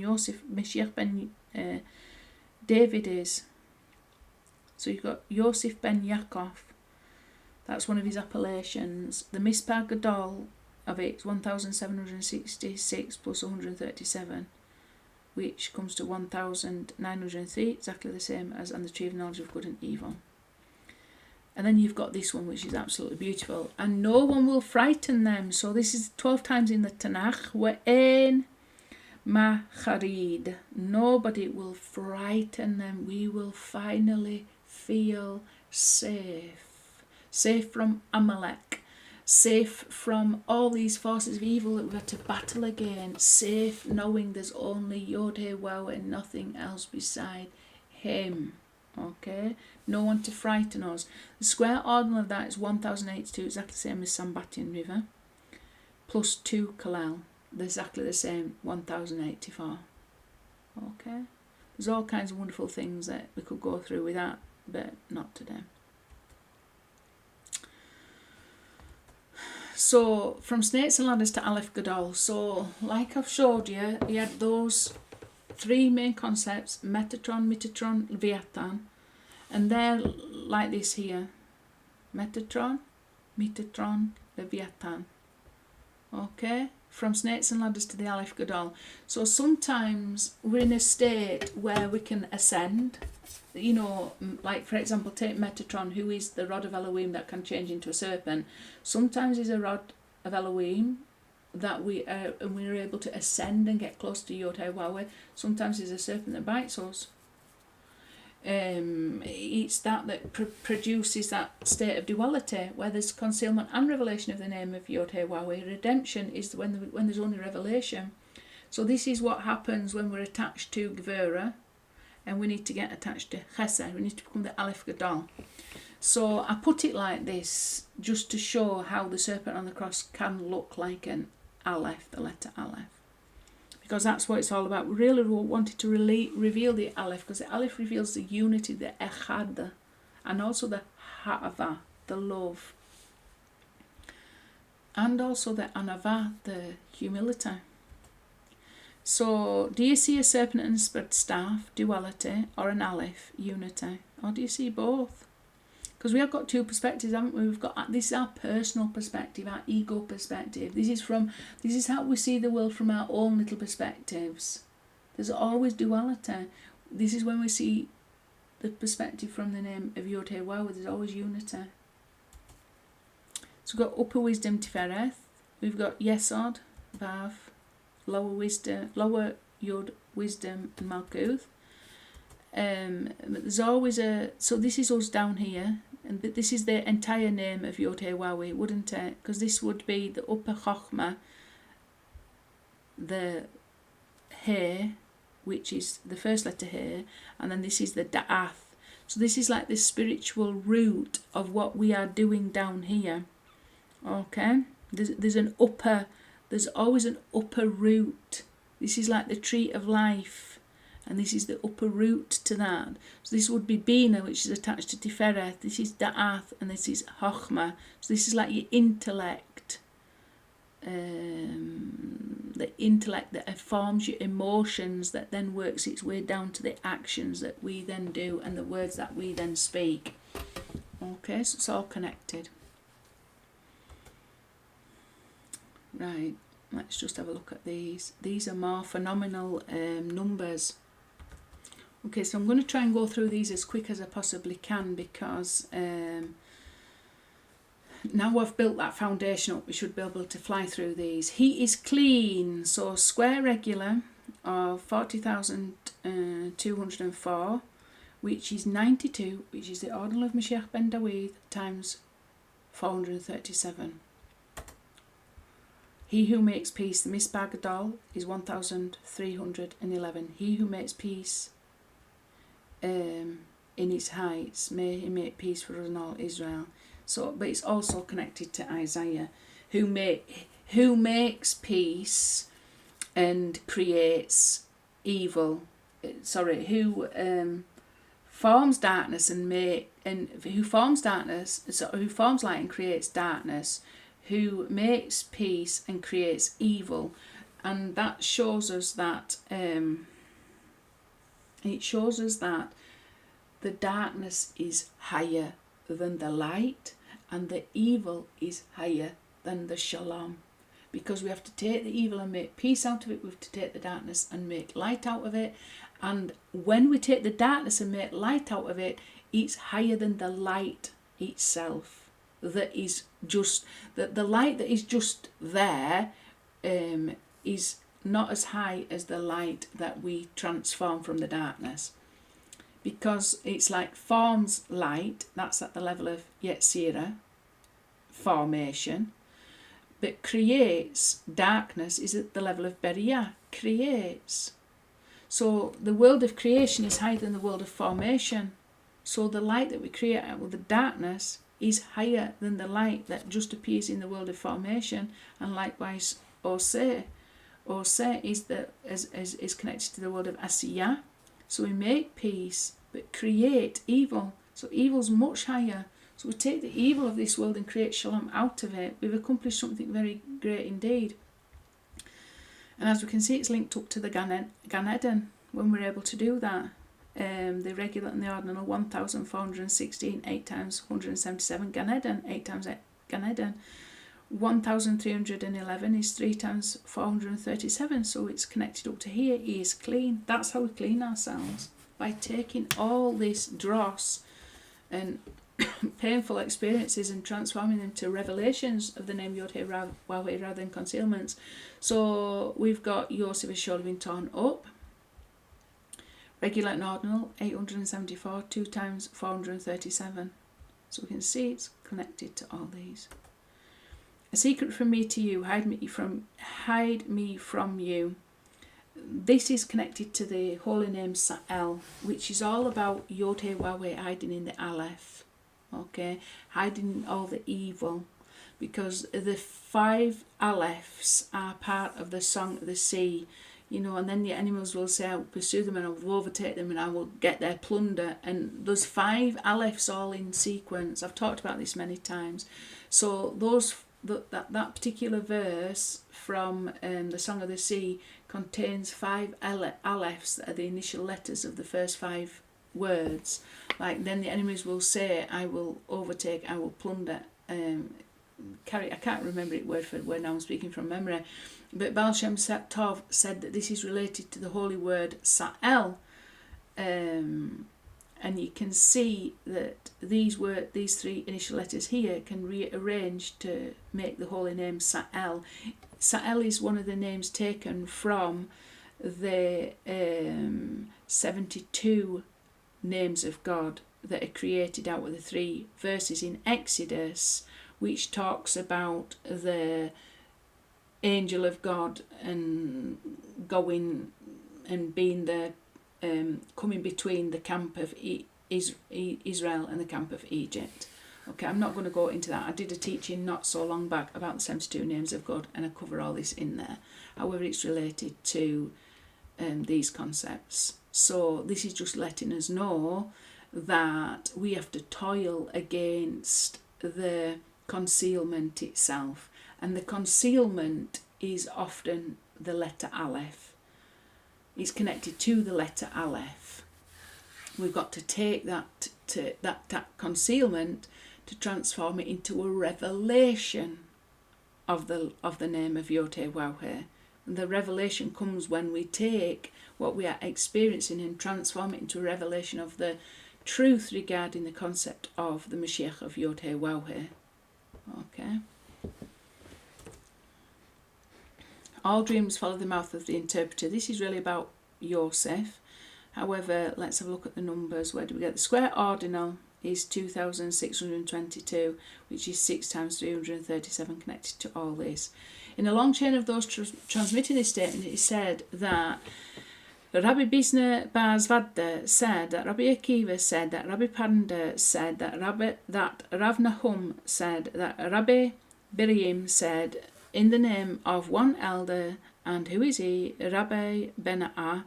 There were 24 interpretations and dreams in Jerusalem. One time I dreamed a dream and went to each one of them to interpret it.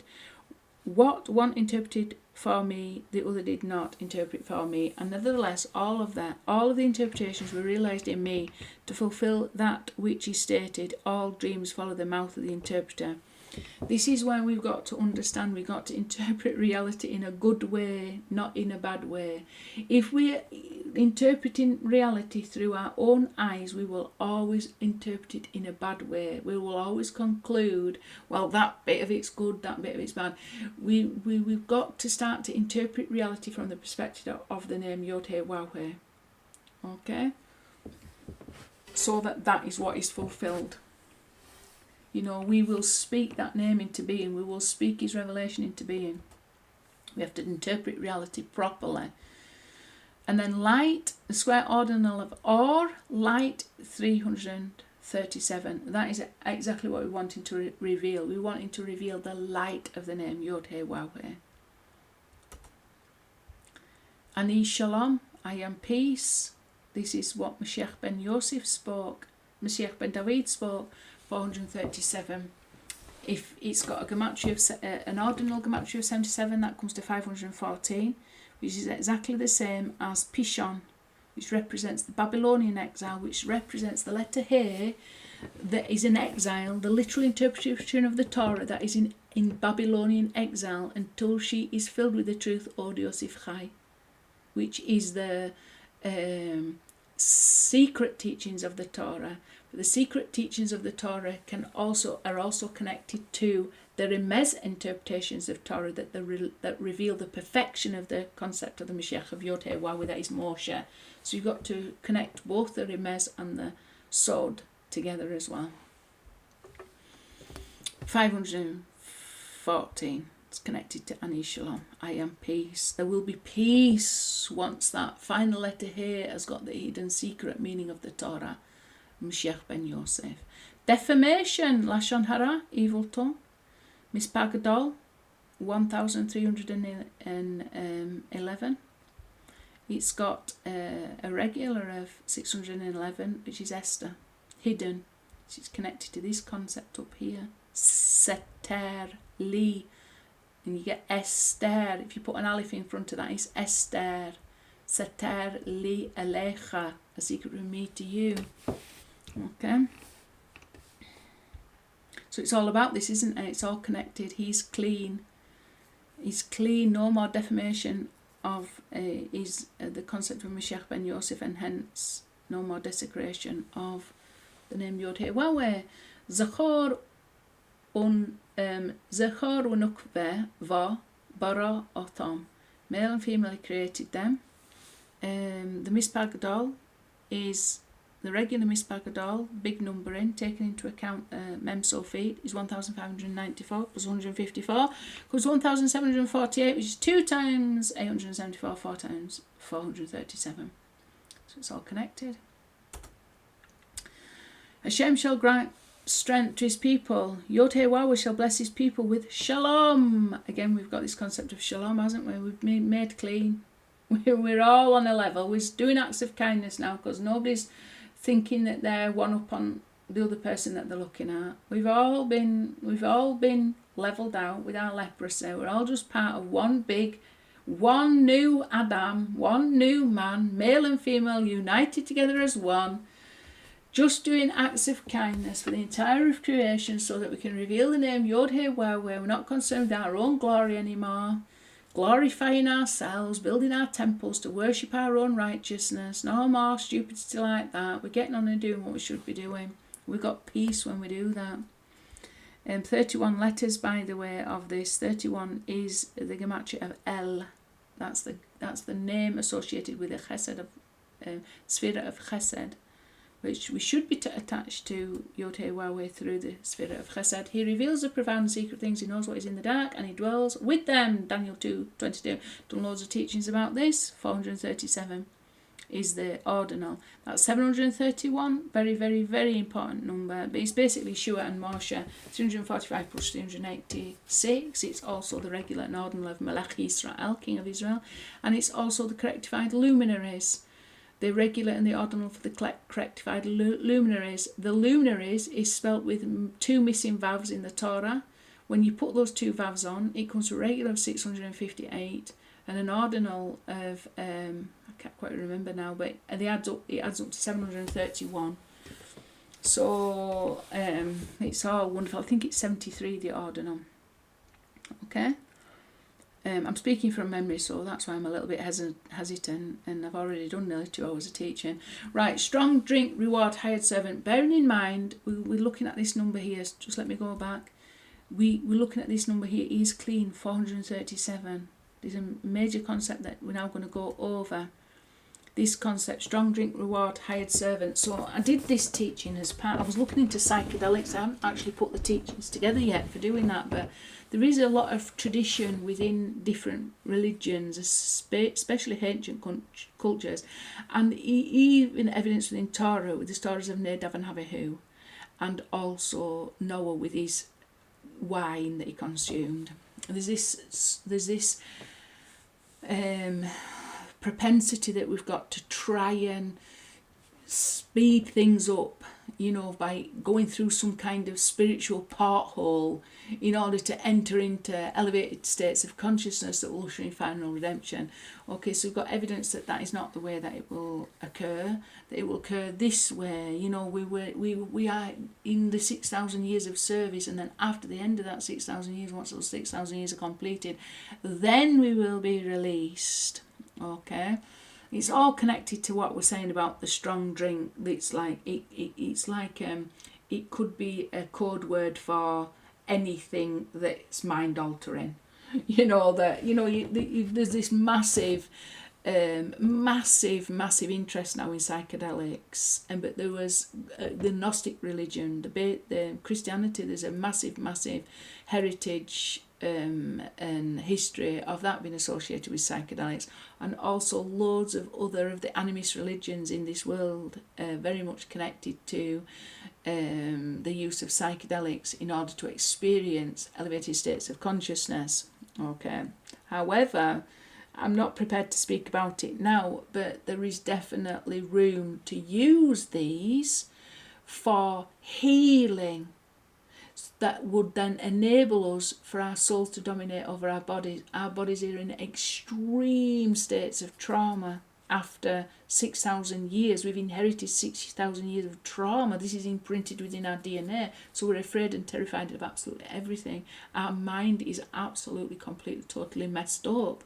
And now we're getting to a stage where some of these plants can actually be part of that healing process. If we are simply taking them to have this quick fix, elevated spiritual status, and then suddenly expecting that to be the answer to all our problems, we're going to really, really fall far short of the place and the target that we need to aim for.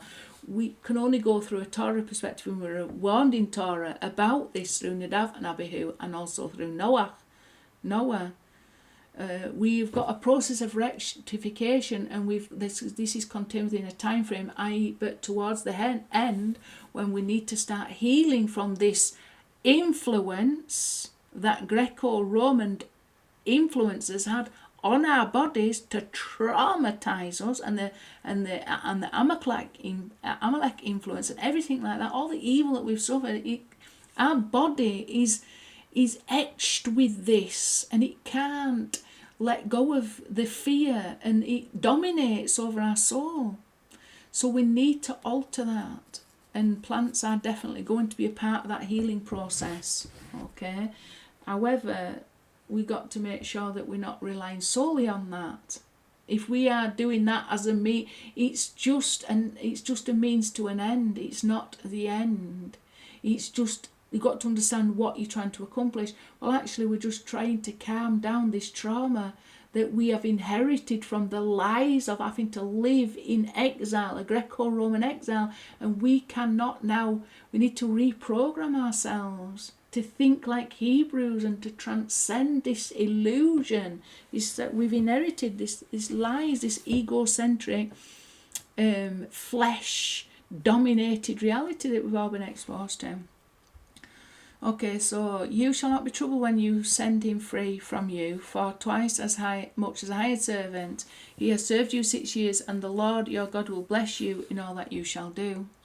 I think he's actually speaking to Metatron here. Because that's who we've essentially been. We've been in servitude. We've been in servitude to a regent. Well, Metatron's called he's called the slave who rules in as a king. And this is going back to, we've got to take that and transform it into the Mashiach, but that in itself is not the Mashiach. This is us in a state of exile, so we're attached to the name Yod-Heh-Wah-Weh in the wrong way. We're attached to him through Gevurah, and whilst we're attached to him through Gevurah, that Aleph is represented by Metatron, and Leviathan. Whereas we need to transform that into simply a revelation of the Mashiach of Yod-Heh-Wah-Heh that contains those three aspects.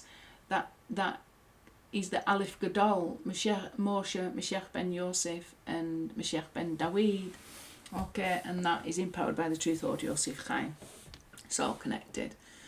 So for twice as much as a hired servant, this is it filled, comes to an ordinal of 427. So we see that's related back to all that we're saying about he is clean. So yes, we've all been covered in leprosy. It's taken us 6,000 years to get to this place where we've all been level playing field. And now we need to start to heal. Now we know now we know we're all been united by a common guilt. Now we can see about what do we need to do to actually heal us so that we can serve and not need to be attached to heaven, to the name Yod-Heh-Wah-Weh through Gevurah. We've got that wisdom that was trapped in there. We brought it over to the other side, to the right-hand side, and now we want to operate through kindness, but there's something within us that's still attached to that trauma, that we've been suffering in this exile. We need to unhook ourselves, don't we? Let's let go of this. Let's just be free. Let them be free. And, even the hired servant they're supposed to be, when the shofar blasts, let them go, but they don't go until after the Day of Atonement, I do believe.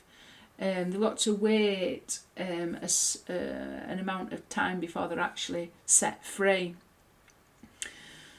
Can't quite remember the details of it, but anyway, what I'm basically saying is that there is a time frame involved in this whole rectification process, so we've got to obey that time frame, and that time frame is linked to Metatron because he represents the supernal 6 days, just as Yaakov represents the supernal 6 days, just as Moshe represents the supernal 6 days. So there's a time frame involved that we can't rush by, like having loads of psychedelics to burst us through the obstructions to our higher levels of consciousness. Okay, you might be able to do that for a day, and it might impact your life for a long time, because it seems to do from listening. I've heard a lot of stories, and this kind of thing has definitely impacted people. But how much rectification are you actually going to do? You know, we've got to then link it into Torah and think, well, what okay, so yeah, these things can... the reason why I'm saying this is because this word sachar can also mean strong drink. So this hired servant, you know, your reward for your hired servant, sachar and sachir, it's also related to the word strong drink. That is also related to this whole concept of, you know, mind-altering substances that, you know, help us to have elevated states of consciousness. So there's the connection. I hope I made that clear now. Let's just bring some other stuff up so I can tie it all in. But there's a time frame involved, basically. We've got to observe the time frame. This is like... I'll get to speaking about it shortly. Let's go through this. So we've got this again. Tifereth, Yesod, Malkuth. Tifereth, Yesod, Malkuth. And we've got... how's it connected up? Okay, so if we take the square ordinal of Tifereth, the square ordinal of Yesod, and the square ordinal of Kingdom, add them up together, it comes to 2,989, which is 7 times 427. So again, we've got this concept here linked up to he is clean. This is the unity of Tifereth, Yesod, Malkuth. Okay? And it's also linked up to this concept of twice as much for a hired servant. Right, what have I said up here? I've already talked about this. It says, David, the Leviathan, the matrix that conceals the truth, that there is only one, nothing else beside him. There's only Yod-Heh-Wah-Weh, nothing else beside him. The 8th day, the reward for the word to come. Shachar can also mean reward, as in, you know, you're twice as much as a hired servant. It can mean hired, reward, strong drink. There's lots of different meanings this shachar has. Okay? So the reward in the world to come, world to come, the righteous will eat its flesh. So there is a saying that the righteous will eat the flesh of Leviathan. It's all coded message, is, by the way. And plus the skin of the Leviathan will be on the walls of Jerusalem. It's pointing towards Moshiach Ben David. Okay, and then we'll make a sucker out of the flesh of the Leviathan. There's all kinds of things. It's really talking about the concept of the kingdom of Moshiach Ben David, where the kingdom of heaven is on earth as it is in heaven. It's all, once we are able to transform this Leviathan into a revelation of the name of Yod-Heh-Wah-Heh, and unite the entire concept of the Mashiach of Yod-Heh-Wah-Heh. So I've put 5th hidden dimension of pure, perfect spirit that is submerged into reality. Only really one dimension. Okay, I've talked about this before. I think I might have I've put something up here. It is our work to collapse the wave function of that conceals the truth, like a 5D Sudoku grid that must be refined of all the entropy to reveal the underlying oneness of the entire system. So entropy means the chaos that's within a particular system. You need to get rid of that. Just like when you start off with a Sudoku grid. So I've pointed this out before. I've put here, this cannot be accomplished through intoxication and psychedelics. It must be through toil and hard work. No shortcuts, no portals that can be opened.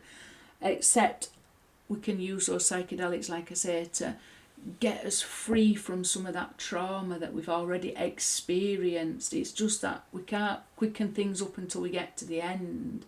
You know, we've got to have gone through that. We're now at these 6,000 years, and now we can start to use psychedelics like what they do in very controlled environments for people who've suffered from trauma, or some people who suffer from addiction. They start to use psilocybin and things like that in order to heal people of some of these traumas. Even the fear of death, it can be overcome with psilocybin, and it can be overcome with some of these psychedelic plants, a lot of these traumas can be overcome. They can unlock parts of our brain that the trauma has cut us off from, that we need to feel connected to, that allow us to be more conscious of God. So psychedelics can be put to a use, but only after we've toiled to reveal that truth from below. Then we can maybe quicken things up at the end, because it does say in its time, I will hasten it. But we've got to get to the end of that time. What do I mean by this 5-grid Sudoku grid? I'm going to show you an image. I've talked about this a lot. I'll bring up the rest of it. Yosef has surely been torn. So we've already gone through that, haven't we? That is Taraf Yosef. That is connected up there. Okay. And then Yosef has surely been torn, spelt out. So each letter as it sounds. The regular and the ordinal of that comes to 6 times 447. So both Yosef has surely been torn up. So he had to go serve Pharaoh for a set period of time, like what I've already shown you. That was 2 extra years to rectify his own faith before he was elevated quickly out of that situation. I mean, literally very quickly. It all came in a rush towards the end, didn't it? He was suddenly a slave in a prison, and then he was the viceroy of the entire of Egypt. It was an incredible transformation, and then he was able to reveal himself finally to his brothers. So we can see that this is connected, and he was called Eved Ha'ivri, the Ha'eved Ha'ivri, the Hebrew servant. It could be Ha'ivri, Ha'eved, I can't remember which way it is, but that's exactly what Potiphar's wife called him, the Hebrew slave. Okay, the Hebrew servants, it's all connected. Tree for the intellect. The filling out of the tree for the intellect is 874, which is connected to this.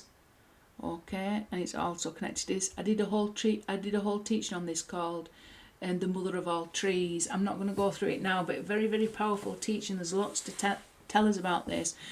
The Mispar Gadol, as we can see, is 5 times 386. 386 is Yeshua. And the square ordinal is 5 times 316, which is Yeshu. So there's a connection to this tree for the intellect. It's the mother of all trees. And this was the way that Eve was able to perceive the tree of the knowledge of good and evil. Ha'etz lehaskil, the tree for the intellect. So it's really, there's a very hidden message in this, and this is all related to the concept of our mind dominating over our body, ultimately our mind dominating over our bodies, and being connected to our upper Chochmah, Bina and Da'ath, the intellect and things like that. There's all kinds of stuff. I go through it in much more detail in that video. So the mother of all trees is absolutely phenomenal. This is the way that the tree of the knowledge is described, but really it's not. There's a distinction that we've got to make between the tree of the knowledge and what is termed here Ha'etz lehaskil, the tree for the intellect, and it's just trying to make that distinction. And then you've got this, and this is a teaching which Moshe set before the children of Israel. It comes to a regular of 2,989, which is 7 times 427. Okay, so this is the Torah, isn't it? Wazot HaTorah. So we know all this has got to be done from a Torah perspective. The truth has got to be revealed from a Torah perspective. And then this is very interesting. The truth sprouts from the earth. So that's what we're wanting. When I was talking about collapsing the 5D Sudoku puzzle. So you've got basically 5 dimensions, as pointed out in the book of Sefer Yetzirah. You've got the 3 dimensions of space. And you've got the 4th dimension of time, you've got the 5th dimension of pure spirituality, and these are represented by Moshe, who represents the 3 dimensions of space, Moshiach Ben David, who represents time, and that would be represented by the bread of manna, that's in the Holy of Holies, and the stone tablets that's in the Ark of the Covenant. And then you've also got Aaron's rod, which is pure spirituality, and that is represented by Moshiach Ben David. So you've got the 5 dimensions. Okay, let me just show you this image.